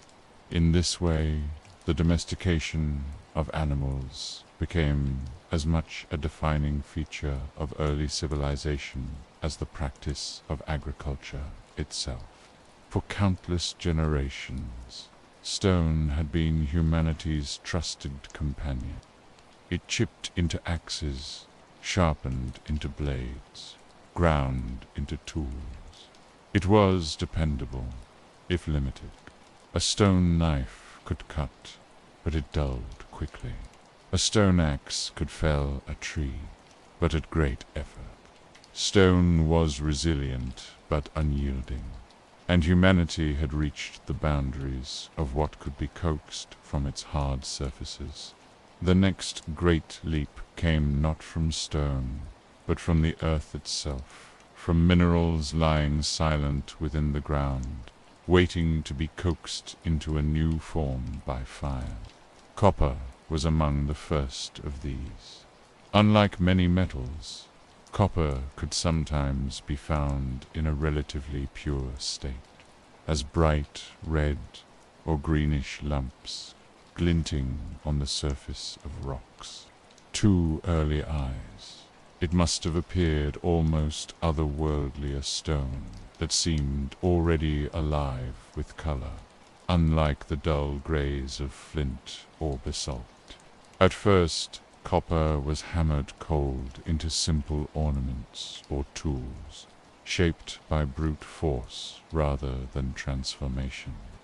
But the true breakthrough came when humans discovered that fire, already a companion in cooking, pottery, and kilns, could unlock something deeper hidden in the stone. Smelting was, in its earliest forms, almost accidental. A fire built upon certain stones would, after burning hot and long, leave behind a residue, droplets of metal gleaming against the ash. To those watching, it must have seemed as though the fire itself had birthed the copper, pulling it forth from the stone. Gradually, this process was repeated, refined, and made deliberate. Ovens and pits were built to contain higher heat, bellows to stoke the flames, crucibles to collect the liquid metal, With these tools, humans learned to extract copper with intention, shaping it into forms impossible with stone alone. Copper, when hammered and cast, offered qualities stone never could. It bent rather than shattered. It could be sharpened, reshaped, and repaired. A copper blade slid more easily through wood or flesh than a flint one, its edge gleaming with a subtle sheen. Copper jewelry caught the light ornaments of status and beauty. Yet copper was also soft compared to stone. It dulled quickly, it bent under pressure, and its promise was more symbolic than transformative, at least at first. But symbolism mattered. To wield copper was to wield something born not merely of the earth, but of fire and ingenuity. The act of smelting itself was transformative. Stones broken apart, their hidden essence drawn out and given new life. This alchemy blurred the boundary between nature and craft, between what was given and what was made. It fostered a new sense of human power. Not only could people shape what the earth offered on its surface, they could now extract secrets buried deep within it. Copper's arrival did not immediately displace stone. For centuries, stone and copper coexisted. Stone remained cheaper, easier, more reliable for many tasks, while copper was rare, expensive, and used sparingly. But copper's allure was undeniable. Its shine carried prestige. Its malleability inspired experimentation. Over time, as techniques of smelting improved, copper became more widespread, finding its place in tools, weapons, and ornaments alike. The mastery of copper also reshaped society. Smelting required knowledge, resources, and coordination. It was not a skill every farmer could practice in his field, or had to be mined, transported, heated, and worked. Those who controlled these processes, miners, smelters, smiths, acquired new importance within their communities. The birth of metallurgy was also the birth of specialization. Villages began to rely on those who could conjure metal from stone, and in turn, those specialists commanded respect. Sometimes wealth, sometimes fear. Copper also demanded networks. Ores were not found everywhere.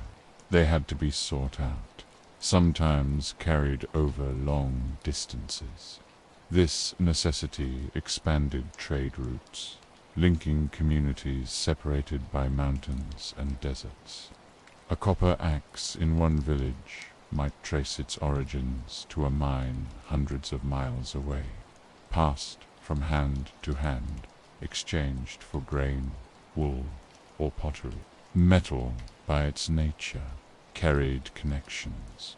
Each ingot, each blade was not just a tool, but a sign of the growing web of human interaction.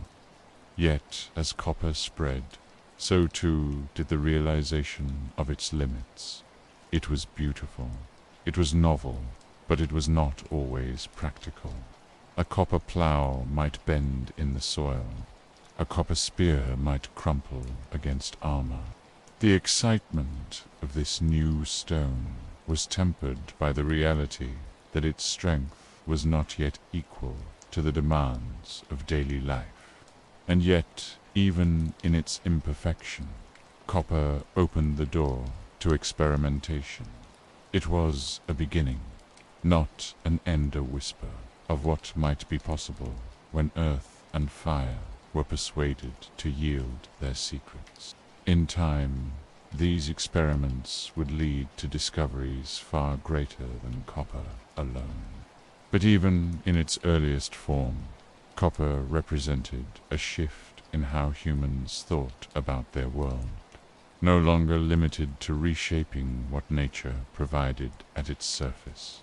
They could now reach deeper, probing into the hidden layers of the earth, and by fire draw forth something entirely new. Stone had been the foundation, but metal hinted at a future in which humanity would build, cut and fight with tools forged not only by hand but by imagination.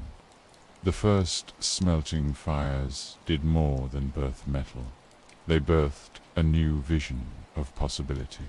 From here, the path toward bronze, iron, and empire stretched outward, waiting to be walked. Copper alone had offered promise, but not perfection. Its edges dulled quickly. Its strength faltered under strain. It glittered in jewelry, cut in simple tasks, but it could not fully replace stone. Yet the story of metal was not destined to end with copper.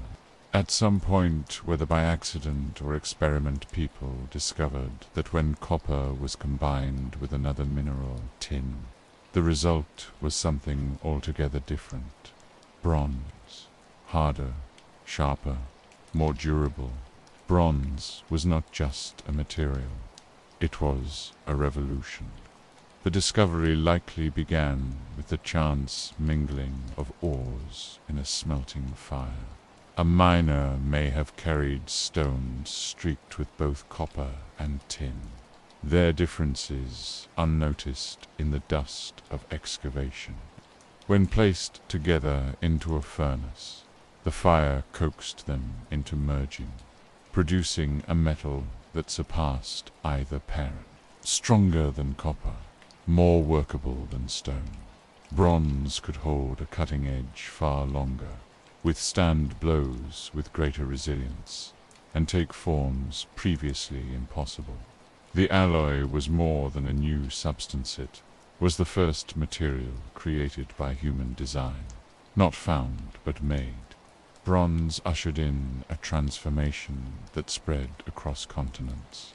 Tools of bronze reshaped daily labor, axes that bit deep into wood, sickles that sliced clean through stalks of grain, chisels that carved with precision. In the fields, bronze plowshares cut furrows more effectively than stone or copper, opening the way to more extensive farming and greater yields. In craft, bronze allowed artisans to create finer details, more durable ornaments, more expressive figures. What had once been fragile became enduring. But it was on the battlefield that bronze announced its full weight. Spears tipped with bronze pierced shields with brutal efficiency. Bronze swords, longer and sharper than their stone predecessors, gave warriors both reach and reliability.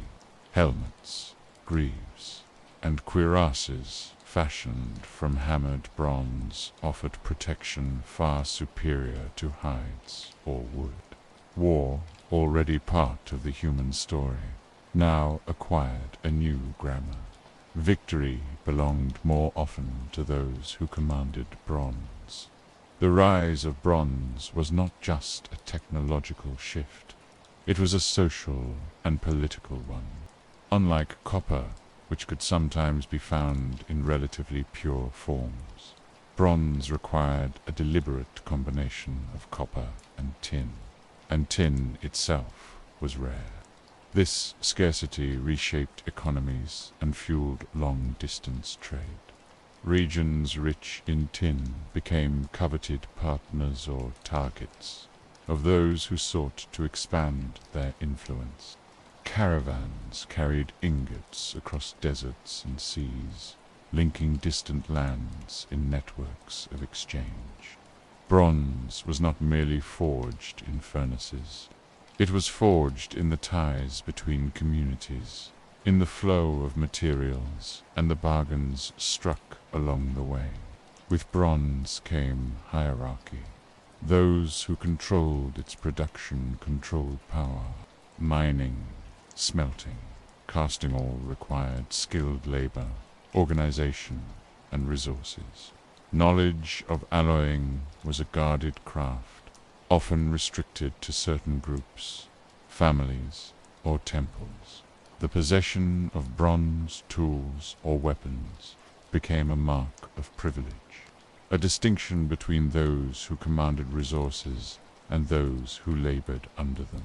Societies stratified more sharply as bronze took its place at the center of economy and authority. Religious and symbolic dimensions also attached themselves to bronze. The act of creating an alloy seemed akin to magic, two metals combined into something greater than either alone. Temples displayed bronze statues, altars, and vessels, gleaming with a luster that suggested permanence.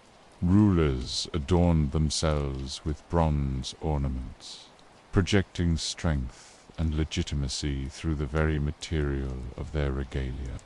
The shimmer of bronze was not merely practical, it was ideological, a gleaming affirmation of power, status, and divine favor.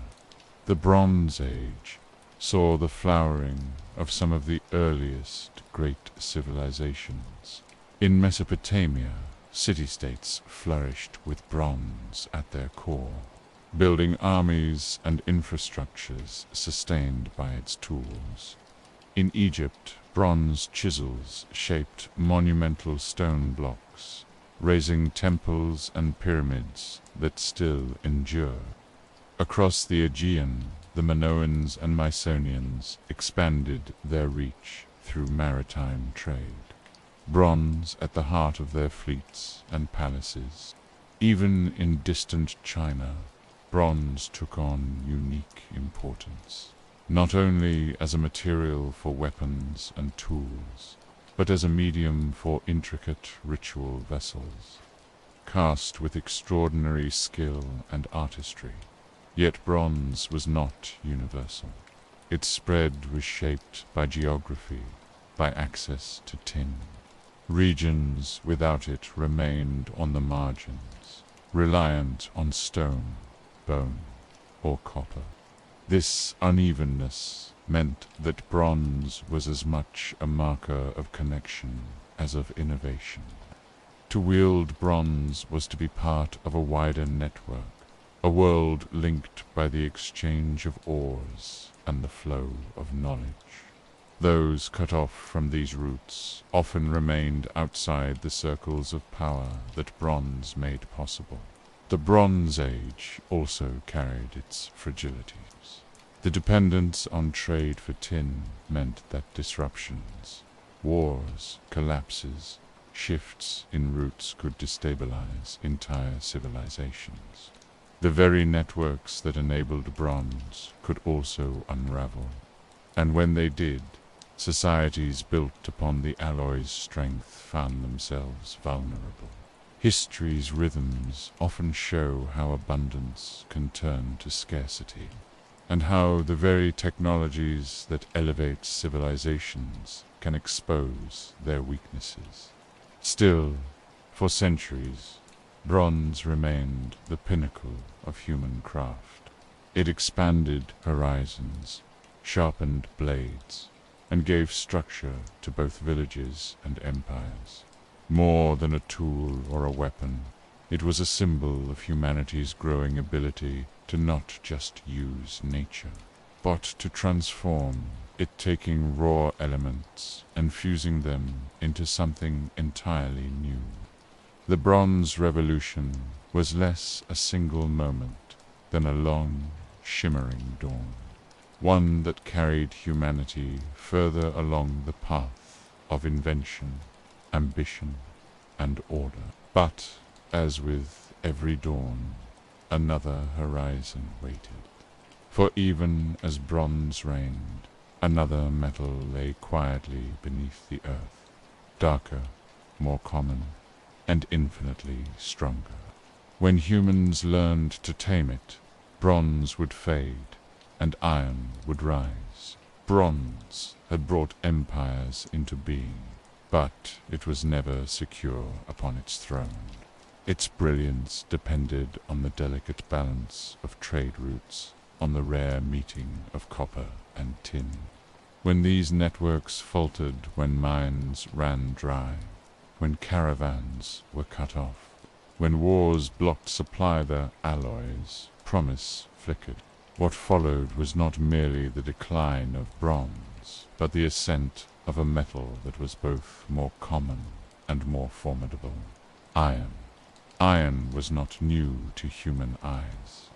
Meteorites had occasionally gifted small pieces of iron to early peoples, heavenly stones that fell blazing from the sky. These were sometimes hammered into ornaments or ritual objects, tokens of celestial favor. But earthbound iron was far more challenging. Unlike copper or tin, iron ore did not easily yield its essence. It clung stubbornly to stone, requiring higher temperatures and more skill to coax free. For centuries, fire was simply not hot enough to subdue it. Eventually, through persistence and experiment, furnaces grew hotter, bellows more powerful. Smelters discovered that with the right combination of charcoal and sustained heat, iron could be persuaded into bloom. Spongy masses of metal that, when hammered, could be purified of slag and hardened into usable form. It was arduous, demanding, and at first produced small results. But even these results carried a strength that bronze could not match. Iron's hardness transformed the landscape of possibility. An iron plough-share bit deeper into soil than bronze, carving furrows into ground once considered too stubborn for cultivation. This allowed farmers to bring new lands under control, to expand agriculture into heavier clays and tougher terrains. Fields grew wider, harvests richer. With iron, humanity could feed more mouths, sustain larger populations, and thus build larger, more complex societies. On the battlefield, the difference was starker still. Iron swords held their edge longer than bronze, resisted bending, and struck with greater force. Spears tipped with iron could pierce armor once thought secure. Shields reinforced with iron resisted blows more reliably. The warrior clad in iron carried not only better protection, but also a greater sense of invincibility. Whole armies began to march with iron at their sides, and with them came a new scale of conquest and defense. Unlike bronze, iron was not dependent on fragile trade routes. Its ores were far more common, scattered widely across the continents. Once the techniques of smelting spread, iron was available to many societies that had never been able to fully join the bronze world. This democratization of metal had profound consequences. Where bronze had been the possession of elites, iron seeped into broader layers of society. Farmers wielded iron tools. Common soldiers carried iron blades. What had once been scarce and precious became increasingly accessible, leveling, in some measure, the disparities that bronze had reinforced. But abundance brought its own shifts. As iron spread, so too did competition. States armed with iron sought advantage over neighbors still clinging to bronze. Entire regions fell under the sway of those who mastered the new metal. In Anatolia, The Hittites were among the first to work iron on a significant scale, and for a time they guarded this knowledge jealously, treating it as a weapon of secrecy as much as of war. Yet no secret remains forever hidden. Techniques spread outward, carried by migration, trade, and conquest, until iron smelting became a common craft from the Mediterranean to the plains of China. The Iron Age was not merely an age of stronger weapons, but of stronger states. The ability to arm large populations shifted the balance of power. Kings and chieftains could field greater armies, defend larger territories, enforce more centralized authority. Cities grew behind walls, strengthened with iron fittings, while rural communities fell more tightly under the control of rulers, who commanded iron for both war and agriculture. Iron was not just a tool of labor or conflicted, was the backbone of political order. Yet iron, for all its power, was not without challenges. Smelting remained laborious, requiring intense heat and careful skill. The process produced impurities, demanding repeated hammering and refining. And while iron was stronger than bronze, it was also more prone to rust, succumbing to time and moisture. Still, its sheer abundance outweighed its flaws. Iron became the metal of endurance, not perfect, but plentiful, and in its plenitude transformative. The cultural resonance of iron was profound. Where bronze had gleamed with a golden luster, iron appeared darker, more somber. Its hue suggested durability rather than brilliance, utility rather than display. Symbolically, it marked a shift from the dazzling ornaments of elites to the harsher realities of mass armies, from the polished aesthetics of palaces to the practical foundations of expanding states. Iron belonged less to the ritual vessel and more to the soldier's sword, the farmer's plow, the builder's nail. It was a metal of necessity, not luxury. The transition from bronze to iron was not instantaneous, nor uniform. For centuries, the two coexisted. Bronze still adorned temples and palaces, still carried symbolic weight, while iron worked the fields and armed the common soldier. But gradually the balance tipped. Bronze was relegated to decoration, while iron became the muscle of civilization.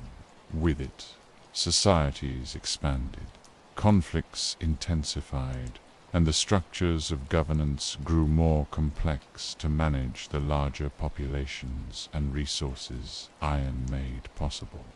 In this sense, iron was more than a material. It was a force of history, reshaping not only tools and weapons, but the very architecture of human life. It made possible larger states, larger armies, larger harvest sand with them, larger ambitions. Bronze had built empires. Iron allowed them to endure, to defend, to expand beyond what bronze could sustain. The rise of iron was not merely technological progress. It was a new chapter in the story of humanity's relationship with the earth. Stone had been shaped, copper smelted, bronze alloyed, but iron common, stubborn darkness, the first metal that truly belonged to everyone. Its abundance rewriting the terms of survival and power. Where bronze glittered in the hands of a few, iron labored in the hands of the many. And in those hands, the future was forged. With the mastery of metals, Humanity had not only gained new tools and weapons, but also deepened the divisions within its own societies. Stone had been democratic, available almost everywhere, shaped with persistence rather than privilege. Bronze, by contrast, had introduced scarcity into the equation. Copper was widespread enough, but tin was rare, and the marriage of the two required access to trade, specialized knowledge, and organized labor. Iron, more abundant, seemed at first to promise accessibility. Yet even iron, with its stubborn ores and complex smelting, gave rise to inequalities that would ripple through centuries. Metallurgy was not simply a craft, it was an engine of hierarchy. The divide began at the source. Mining was no small task. Ore veins lay hidden in mountainsides, or beneath earth that had to be broken with tools of wood, stone, or already scarce metals. Extraction required labor often dangerous, often grueling. Those who controlled mines controlled more than just resources. They controlled lives. In many places, miners were bound by debt, coerced into service, or reduced to a status not far from slavery. The metal that gleamed in temples or rang in battlefields carried with it the sweat and suffering of countless unseen hands. Once ore was pried from the earth. The process of transformation created further layers of distinction. Smelting was neither simple nor intuitive. Furnaces had to reach searing temperatures, maintained with careful feeding of charcoal and bellows. The work demanded both strength and skill, knowledge passed down through families or guarded by guild-like groups. Those who mastered the art of metallurgy gained status not merely as craftsmen, but as custodians of secrets. In some societies, metal workers were regarded with awe. Their ability to conjure shimmering alloys from raw stone likened to sorcery. In others, they were feared, kept separate, their knowledge seen as both necessary and dangerous. The results of their labor flowed into the hands of rulers and elites first. Bronze ornaments adorned chieftains. Iron swords armed kings' retainers. Gold and silver vessels graced temples. Metal became the language of authority. To hold a weapon of bronze or iron was to be set apart from the common farmer with a wooden spear. To drink from a gilded cup was to proclaim 1 distance from those who drank from clay. Metallurgy reinforced lines already drawn by wealth and power, etching them into the very tools of daily life. Yet the divide was not simply between rulers and ruled. Among common people, access to metal could mean the difference between subsistence and modest prosperity. An iron plowshare might double a farmer's yield, while his neighbor with only a wooden tool scraped by with less. A household with a bronze knife cut meat and fiber more easily, prepared food more quickly, lived with a degree of ease denied to others. The smallest tool could widen the gap between families, villages, and regions. Trade, too, deepened divides. The ores required for bronze created vast networks of exchange, linking communities that might otherwise have remained isolated. But access was uneven. Those near rich deposits or along key trade routes flourished, while others languished. Wealth accumulated in certain valleys, cities, and kingdoms, shaping early centers of civilization. Control of metal was not only local but geopolitical. Wars were fought not just with metal but for metal. Territories were seized to secure mines. Caravans were raided for their ingots. Wealth and violence braided together in the pursuit of the same shimmering prize. As metal became central to economies, it also became currency in its own right. Ingots and rings of bronze or iron circulated as units of trade, their weight and purity standing in place of coins yet to be minted. Metal thus transcended its physical utility, becoming a measure of value, a store of wealth, a medium of exchange. Buy, a tool, a weapon, a necklace, an ingot all were different forms of the same substance, condensed power. Religion absorbed metallurgy as well, blurring the line between sacred and profane. The furnace became a place of transformation, not unlike the altar, where base matter was purified into something stronger, more luminous. Myths arose of gods who wielded smiths' hammers, who forged lightning bolts or swords of destiny. The blacksmith's fire mirrored the divine act of creation, where destruction and renewal intertwined. To control metal was to touch, however dimly, the boundary between human and divine. Yet metallurgy's benefits were unevenly distributed, and its burdens fell heavily on those at the margins. The demand for charcoal to feed furnaces consumed forests, straining the environment around growing settlements. Miners toiled in pits and shafts, their labor feeding distant elites. Armies equipped with iron expanded empires, but also enforced systems of tribute, extracting metal and grain alike from conquered peoples. For every gleaming sword displayed in triumph, there were hundreds of unseen hands that had labored, bent, or broken to bring it into being. Still, metals also carried the possibility of resilience. A community with access to iron plowshares could resist famine. A farmer with a bronze sickle could harvest more quickly. A villager with an iron axe could build sturdier homes. Metallurgy was not only a story of inequality, it was also one of survival. The same forces that enriched kings also strengthened households, though on a smaller scale.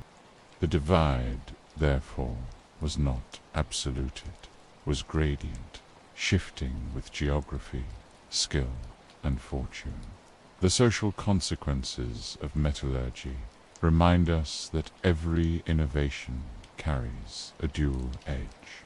Metals enabled progress stronger tools, stronger states, but also entrenched disparities, granting power unevenly, demanding labor unequally. The sword and the plowshare, the necklace and the ingot, were all drawn from the same furnaces. Their differences determined not by substance, but by who controlled them. As the age of stone gave way to the age of metal, humanity's tools grew sharper, but so too did its hierarchies. With each blade forged, with each ornament cast, the invisible lines of wealth and status deepened.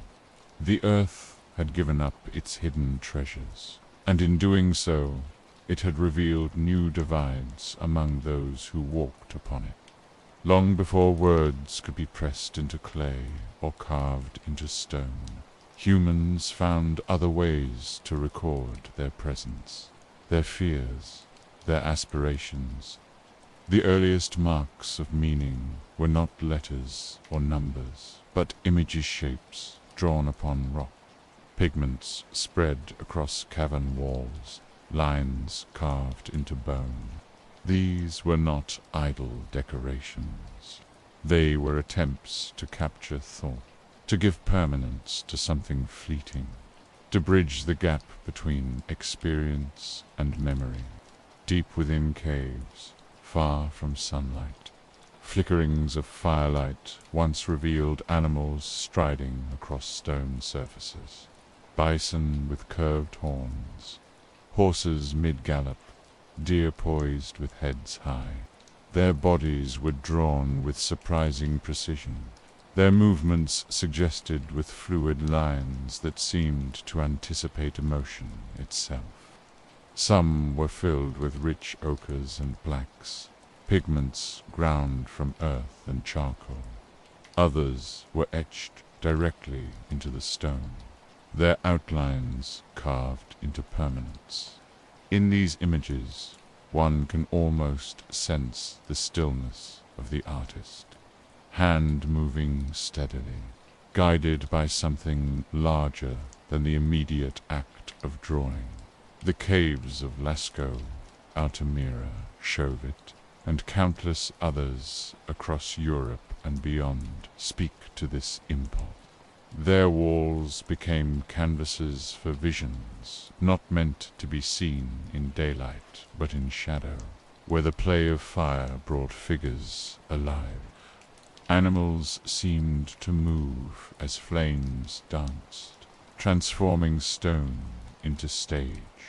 Perhaps these images carried ritual significance, meant to influence the hunt, or to call upon unseen forces. Perhaps they were acts of remembrance, keeping alive the presence of animals that sustained life. Whatever their precise purpose, they suggest an awareness that images could reach beyond the moment, that they could preserve and project meaning. Symbols, too, emerged alongside these images. Simple markstops, handprints, zigzags appear across ancient sites. Some scholars see them as early codes, patterns that repeated across vast distances, perhaps understood among groups far removed from one another. A hand pressed in pigment and stamped upon a wall was more than a print. It was a declaration. I was here.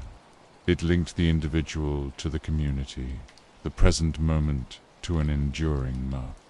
These first symbols blurred the line between art and language.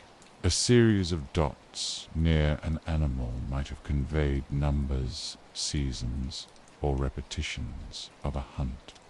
Geometric shapes might have hinted at ideas not icily pictured. Directions, boundaries, cycles. Though not writing in the strict sense, these marks laid the groundwork for symbolic thought. They trained minds to associate abstract signs with meaning, to see that lines and shapes could stand in for things not physically present. The choice of caves was itself significant. These were not casual sketches made in open air. They were deliberate journeys into darkness, into spaces hidden and sacred. To enter such a place was to step into another realm, where sound and sight were altered, where one's heartbeat echoed against the stone. The act of painting or carving in such conditions required more than skill. It required intention, patience, and perhaps reverence.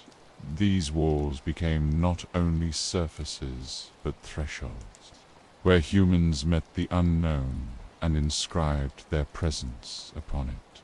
Pigments carried their own meaning. Red ochre, drawn from iron-rich earth, appears across continents, used not only in cave paintings, but in burials, smeared upon bones, sprinkled upon graves. Its deep, blood-like hue may have suggested vitality, renewal, or connection to forces beyond life.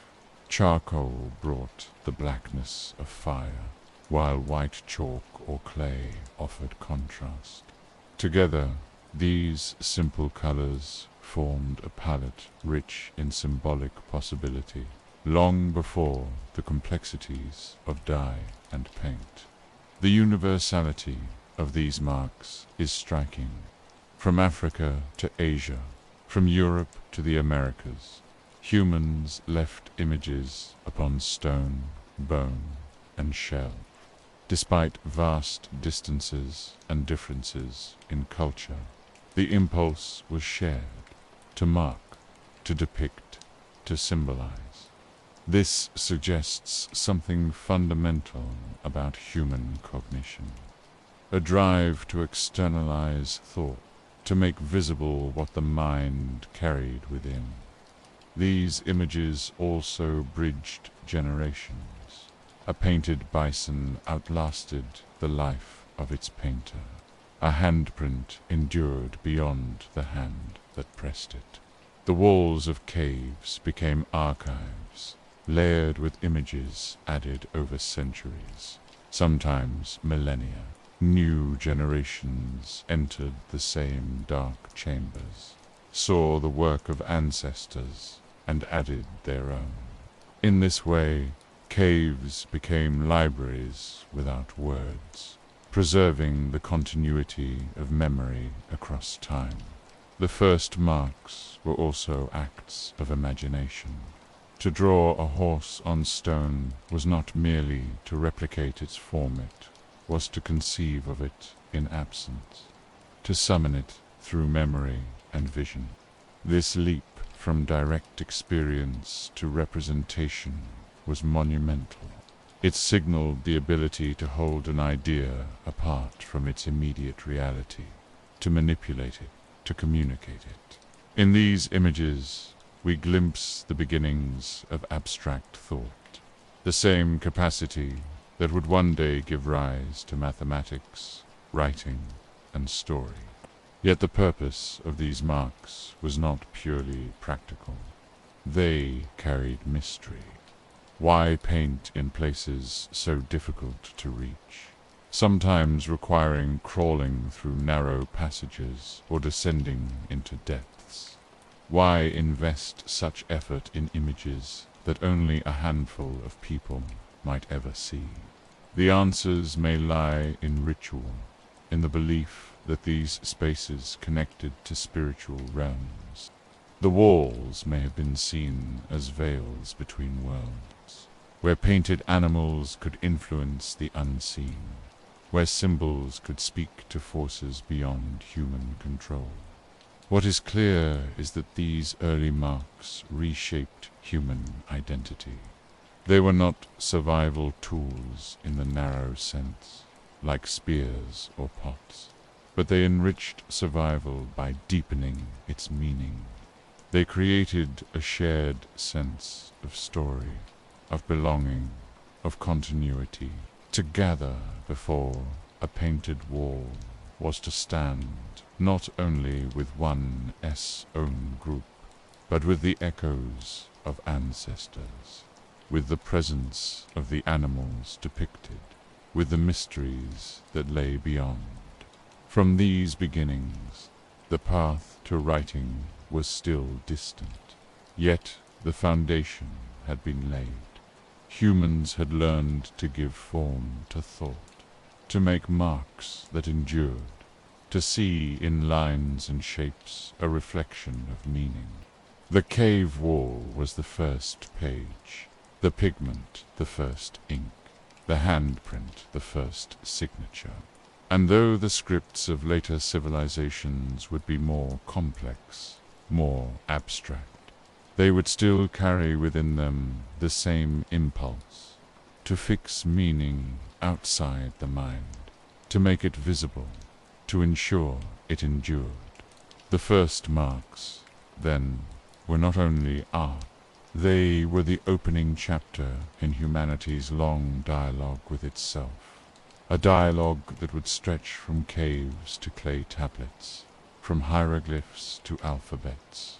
In them, one finds the earliest whispers of story, the first stirrings of the human desire to be remembered.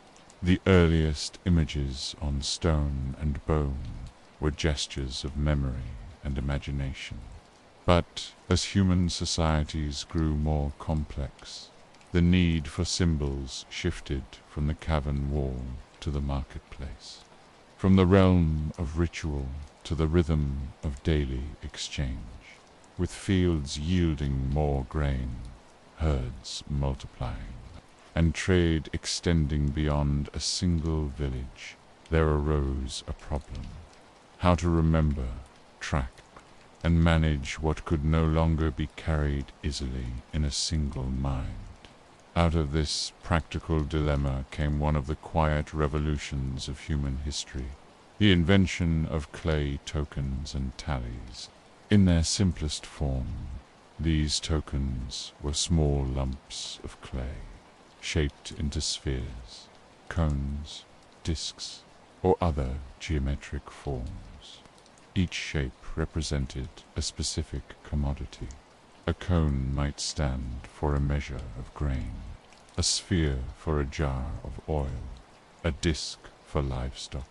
By gathering a handful of tokens, one could represent the goods owed in tribute, the portion of harvest stored in a granary, or the items exchanged in trade. Bear was simple in appearance, yet profound in implication. For the first time, objects carried meaning, not because of what they were, but because of what they represented. These tokens emerged in the ancient Near East, where agriculture and settlement had begun to expand into complex networks of storage and trade. A farmer delivering barley to a temple might hand over not only the grain but also tokens reflecting its amount, creating a record both tangible and portable. A shepherd who lent sheep to another family could keep tokens to track what was owed in return. The small pieces of clay became extensions of memory, external ledgers that freed the mind from the burden of endless accounting. Over time, the system grew more elaborate. Different shapes were introduced for different goods, with variations to reflect quantity. To ensure accuracy, tokens were sometimes stored in clay envelopes, known as bulla. These hollow balls held the tokens within, sealed against tampering. Marks pressed into the surface of the envelope displayed the contents, allowing officials to verify what was inside without breaking it open. In this, one sees the first shadow of writing, abstract marks upon clay, standing in for objects not physically present. The importance of these tokens cannot be overstated. They signaled a new stage in human thought, where meaning was divorced from direct experience. A lump of clay shaped into a cone was not grain itself, but it carried the idea of grain, transferable and countable. In essence, the token was an early sinner symbol, standing for something else. This mental leap from the physical to the symbolic was as critical as the leap from image to word. The system also reflects the growing complexity of society, where once goods were exchanged hand to hand. Now surpluses flowed into central storehouses, overseen by temples, chiefs, or councils. Managing these surpluses required systems of accountability. Clay tokens became the infrastructure of trust, proof of delivery, markers of obligation, safeguards against dispute. In them, one can see the beginnings of bureaucracy, the first stirrings of what would become administration and government. The tokens also reveal the deep connection between material and meaning. Clay was chosen not for beauty but for practicality. It was abundant, malleable, and durable when dried or baked. A token pressed and hardened could last indefinitely, surviving the shifting of generations. What began as a handful of lumps became, over time, archives of information. Thousands of tokens have been unearthed by archaeologists, silent witnesses to the birth of symbolic record-keeping. Yet clay tokens were more than functional. They also carried a subtle reshaping of human identity. For the first time, a person's obligations or possessions could be represented outside themselves, captured in objects that traveled, stored, and outlasted memory. In this sense, tokens were the earliest ancestors not only of writing, but of contracts, debts, receipts, and even money. They shifted the balance between personal trust and impersonal record, allowing societies to expand beyond the limits of face-to-face exchange. Tallies offered another solution, often simpler but equally significant. A stick or bone might be notched with marks, each cut representing a quantity of goods or days of labor. Split tally systems allowed two parties to share a single record. A stick broken lengthwise so that each piece matched only its counterpart, preventing fraud. These tallies were, in essence, portable agreements, early contracts in wood and bone. Like tokens, they externalized memory and carried obligation into a physical form.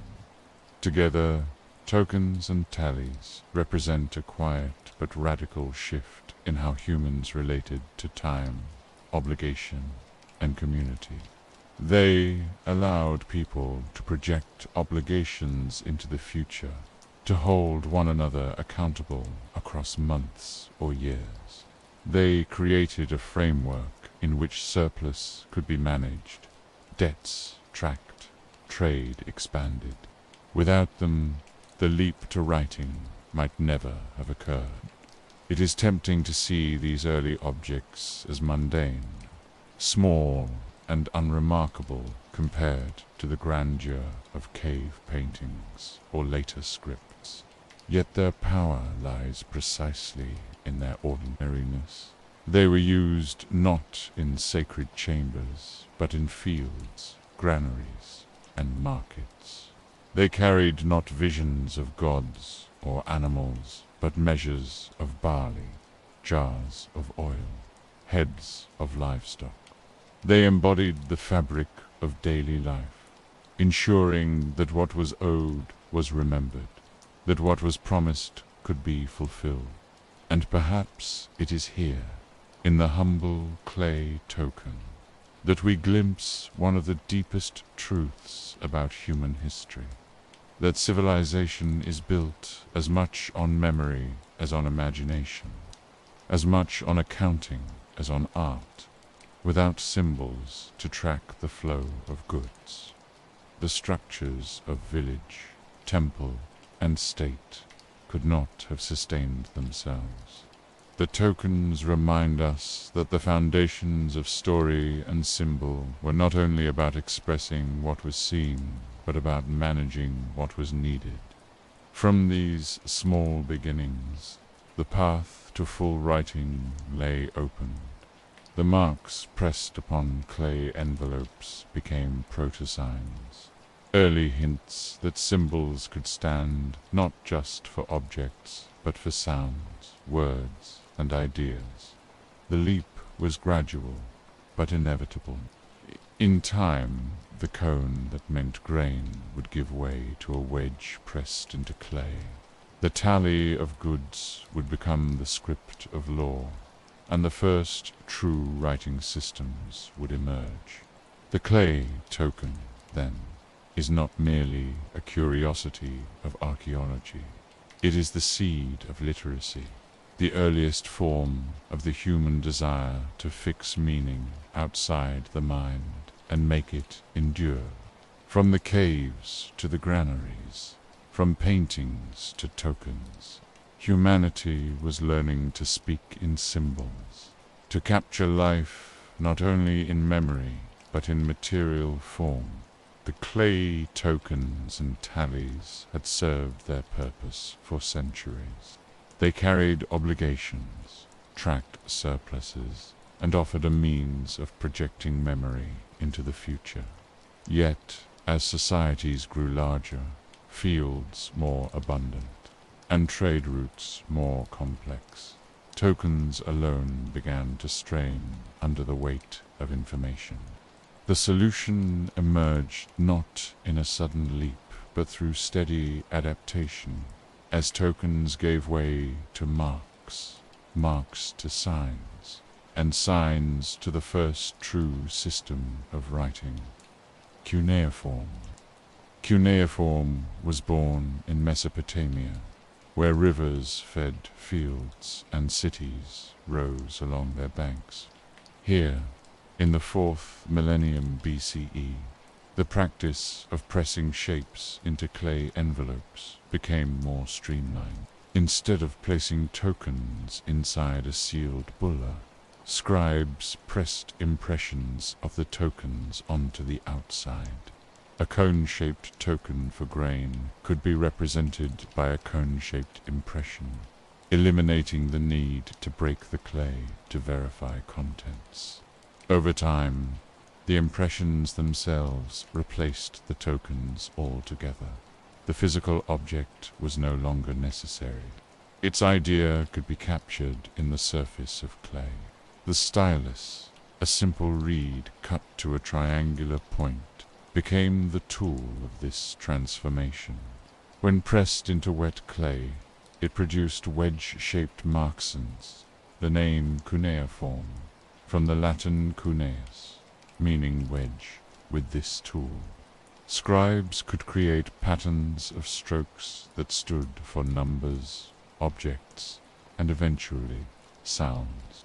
What began as a counting expanded into a system of communication, capable of recording not only quantities of grain, but also prayers, contracts, laws, and stories. At first, the script remained tied closely to its origins. Many of the earliest cuneiform signs resemble the objects they represented, simplified over time into more abstract forms. A head of cattle, a jar, a sheaf of grain each, found its echo in wedges pressed into clay. Numbers, too, were recorded with precision, allowing scribes to tally goods with accuracy.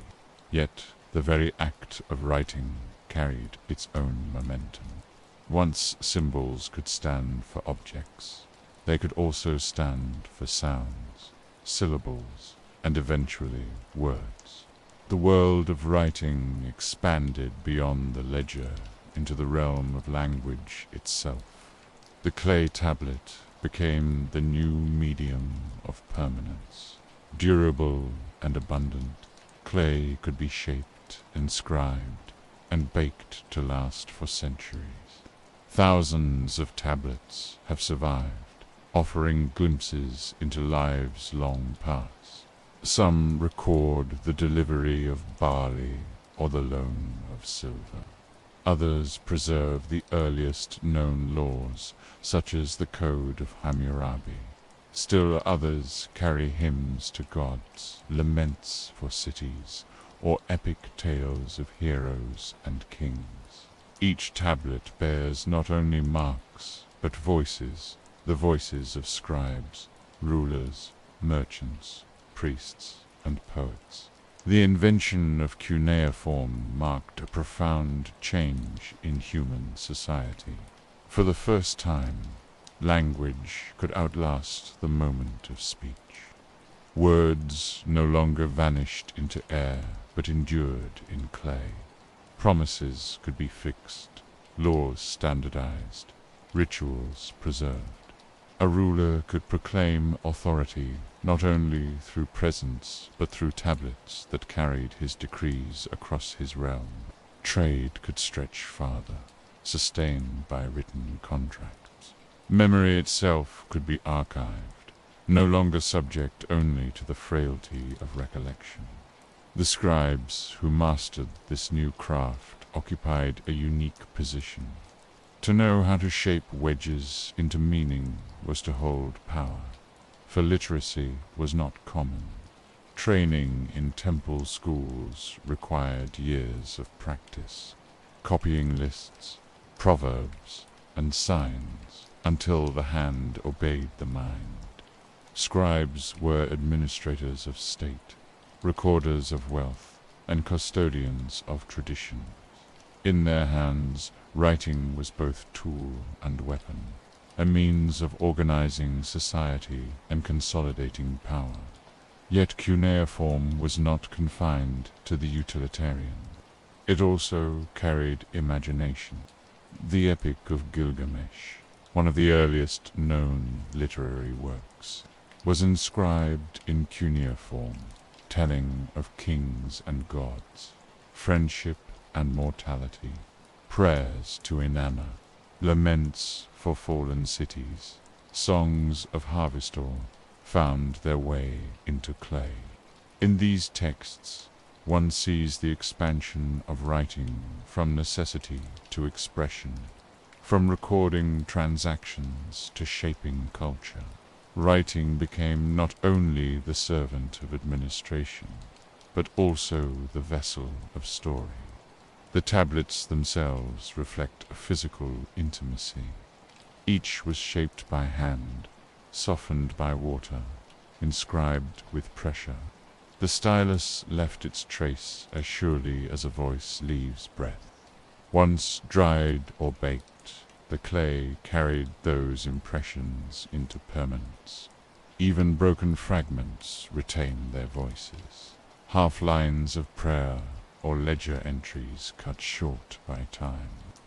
To hold such a fragment is to touch not only earth but thought, pressed into matter thousands of years ago. Cuneiform spread beyond Sumer, adapted by Akkadians, Babylonians, Assyrians, Hittites, and others. Each culture reshaped the script to fit its language, adding signs, refining forms, expanding uses. What began as marks for grain and livestock became a system capable of expressing law, poetry, mathematics, astronomy, and myth. For over 3 millennia, cuneiform endured, a script of wedges that carried empires on its strokes. Yet, like all systems, it eventually waned. The alphabet, simpler and more flexible, would rise to dominance. But the legacy of cuneiform endures, not only in the tablets that survive, but in the very concept of writing as a tool of civilization. It was the first great script of humanity, the bridge from clay tokens to full language, from counting to storytelling. In cuneiform, one sees the convergence of 2 great impulses, the practical need to manage life and the imaginative desire to give shape to meaning. The wedges pressed into clay were both ledger and lyric, both law and lament. They remind us that writing is never only about words. It is about permanence, about capturing what would otherwise fade, about fixing thought into matter, from the walls of caves to the tokens of traders, from tallies on bone to wedges in clay. Humanity was learning that symbols could hold not only memory but voice, and with cuneiform. The voice of the ancient world was given for angular, enduring, pressed into earth, waiting to be read, while cuneiform spread across Mesopotamia. Another great script emerged farther west, along the banks of the Nile. Here the rhythms of life were set not by twin rivers that meandered across plains, but by a single one that flowed with predictability, rising and falling with the seasons. The Nile's regular floods made Egypt's soil fertile, its fields abundant, and its people prosperous. But prosperity brought complexity, and complexity demanded record. Out of this need, and shaped by Egypt's unique worldview, arose hieroglyphs' sacred carvings that bound language, image, and divinity into one enduring system.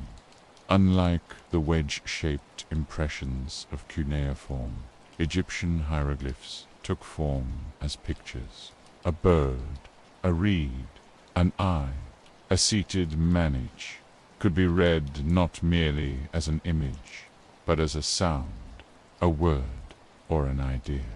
The script was both visual and phonetic, capable of combining representation with abstraction. To an outsider, the walls of temples and tombs might seem covered in elaborate decoration, but to the Egyptians, they were living texts, language given form in the shapes of the world. The Egyptians themselves called their script Medu-Neter, the words of the gods. This was no casual phrase. Writing was seen as a divine gift bestowed by Thoth, the ibis-headed god of wisdom and scribes. To inscribe a word was to capture a fragment of divine order, to fix truth in stone or papyrus. The act of writing carried sacred weight, and the written word was treated with reverence, as though it carried power beyond mere communication. Hieroglyphs adorned monuments, tombs, stelae, and temple walls. They narrated the deeds of pharaohs, proclaimed offerings to gods, and guided the dead into the afterlife. Each sign was more than a market, was a symbol imbued with meaning and presence. A painted bird was not merely a letter. In Egyptian thought, it carried something of the bird itself. To avoid giving unintended life to certain signs, scribes sometimes altered the moting legs from a drawn insect, for example ensuring that the image would not come alive within the tomb. Writing, for the Egyptians, was not passive, it was alive. The visual richness of hieroglyphs reflected Egypt's artistic sensibilities. They could be arranged in horizontal rows or vertical columns, read left to right or right to left, depending on the direction the figures faced. Their forms were elegant, carefully proportioned, often accompanied by color. To carve hieroglyphs into stone was a task of precision, demanding not only literacy but artistry. To paint them upon papyrus required skill, training, and reverence. Each stroke carried weight, each sign a fragment of sacred order. Yet beneath their visual beauty lay a practical system of communication. Hieroglyphs could represent sounds, phonograms, whole words, logograms, or concepts, determinatives. This flexibility allowed the script to capture the subtleties of the Egyptian language, recording names, prayers, decrees, and stories.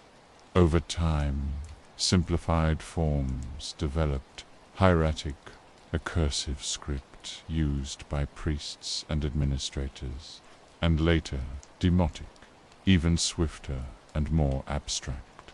These forms carried the language of contracts, letters, and daily administration, while hieroglyphs remained reserved for monumental and sacred texts. In their sacred role, hieroglyphs served not only the living, but the dead. Tomb walls were inscribed with spells from the pyramid texts, coffin texts, and later the Book of the Dead words, meant to guide the departed through trials of the afterlife, to protect them from dangers, and to ensure their rebirth among the blessed. To inscribe such words was not merely ritual, it was survival. Without the proper texts, the soul risked becoming lost, unable to pass the gates of eternity. Writing, in this sense, was as vital as food, water, or shelter. Hieroglyphs also preserved history. Pharaohs had their victories carved into stone, their building projects recorded in detail, their lineages proclaimed for eternity. Temples bore hymns to gods, recounting rituals and offerings. Stele carried decrees, treaties, and proclamations.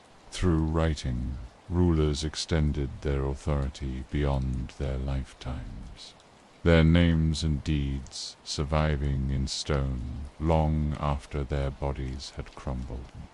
In Egypt, to be remembered was to live again, and hieroglyphs were the instrument of that remembrance. The script's endurance speaks to its power. For more than 3,000 years, hieroglyphs were carved, painted, and read. They survived the rise and fall of dynasties, the conquest of Egypt by foreigners, the blending of cultures. Even when their use declined under Greek and Roman rule, their sacred aura endured. To later generations, the inscriptions on temples and monuments remained mysterious, their meaning hidden, their signs resembling the very gods they invoked. For centuries after their last use, hieroglyphs fell silent, their code lost. Scholars of the ancient world saw them as symbolic decoration rather than true writing. It was only in the 19th century, with the discovery of the Rosetta Stone and the work of Jean-Francois Champollion, that their voice was recovered. When the signs were deciphered, Egypt spoke against prayers, decrees, and laments emerging from silence after millennia. In contrast to the utilitarian origins of cuneiform, hieroglyphs remind us of writing's other dimension, its capacity to sanctify, to elevate, to transform language into art and ritual. They embody the Egyptian conviction that words shape reality, that inscription gives permanence not only to memory but to existence itself. A name carved in stone was a life preserved. A spell written on a coffin was a soul protected. Together, the scripts of Mesopotamia and Egypt reflect the twin roots of writing, the practical and the sacred, the ledger and the hymn, the contract and the story. Where cuneiform pressed wedges into clay to manage grain and trade, hieroglyphs carved images into stone to preserve memory and invoke the divine. Each reveals a different facet of human need, the desire to manage life and the desire to give it meaning. From cave walls to clay tablets, from tokens to hieroglyphs, humanity had journeyed far. The marks that began as memory aids had become systems capable of preserving law, prayer, and story. In them lies the essence of civilization, the power of symbols to fix thought, to carry meaning across time, to ensure that what was once spoken in passing could endure. From the first ember cradled in trembling hands to the last wedge of cuneiform pressed into clay. The story of daily life has always been one of symbols of forces tamed, objects reshaped, and meanings fixed outside the mind. Fire, once a wild and wandering presence, became a companion that warmed, protected, and transformed. Clay, once mud beneath bare feet, became vessel, kill, and tablet, carrying food, flame, and thought alike. Seeds planted in earth yielded not only sustenance but settlement, and with them the need to account, to remember, to order. Stone sharpened into blades gave way to metal forged in fire, each stage layering strength upon strength, each advance widening the gap between those who wielded tools and those who commanded them. And through it all, symbols emerged, first as painted animals shimmering in firelight, then as tokens in the palm, as marks on bone, as wedges in clay, as sacred birds and eyes carved into stone. The human impulse was always the same: to hold on to what might otherwise slip away, to give permanence to the impermanent, to ensure that memory could outlast the moment. In firelight we learned warmth and vigilance. In the soil we learned patience and renewal. In stone and metal we learned endurance and edge. Bend marks upon walls, clay and papyrus. We learned continuity language that could move across time, binding the living to the dead, the past to the present, the human to the divine.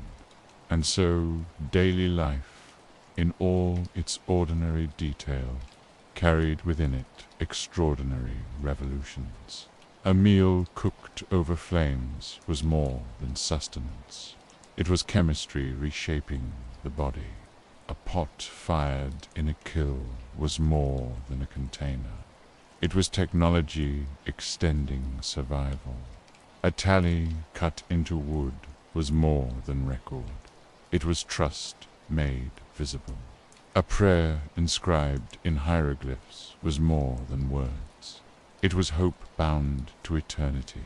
Each step seemed small in isolation, yet together they carried humanity from ash to alphabet. They gave rise to villages, cities, empires, and stories.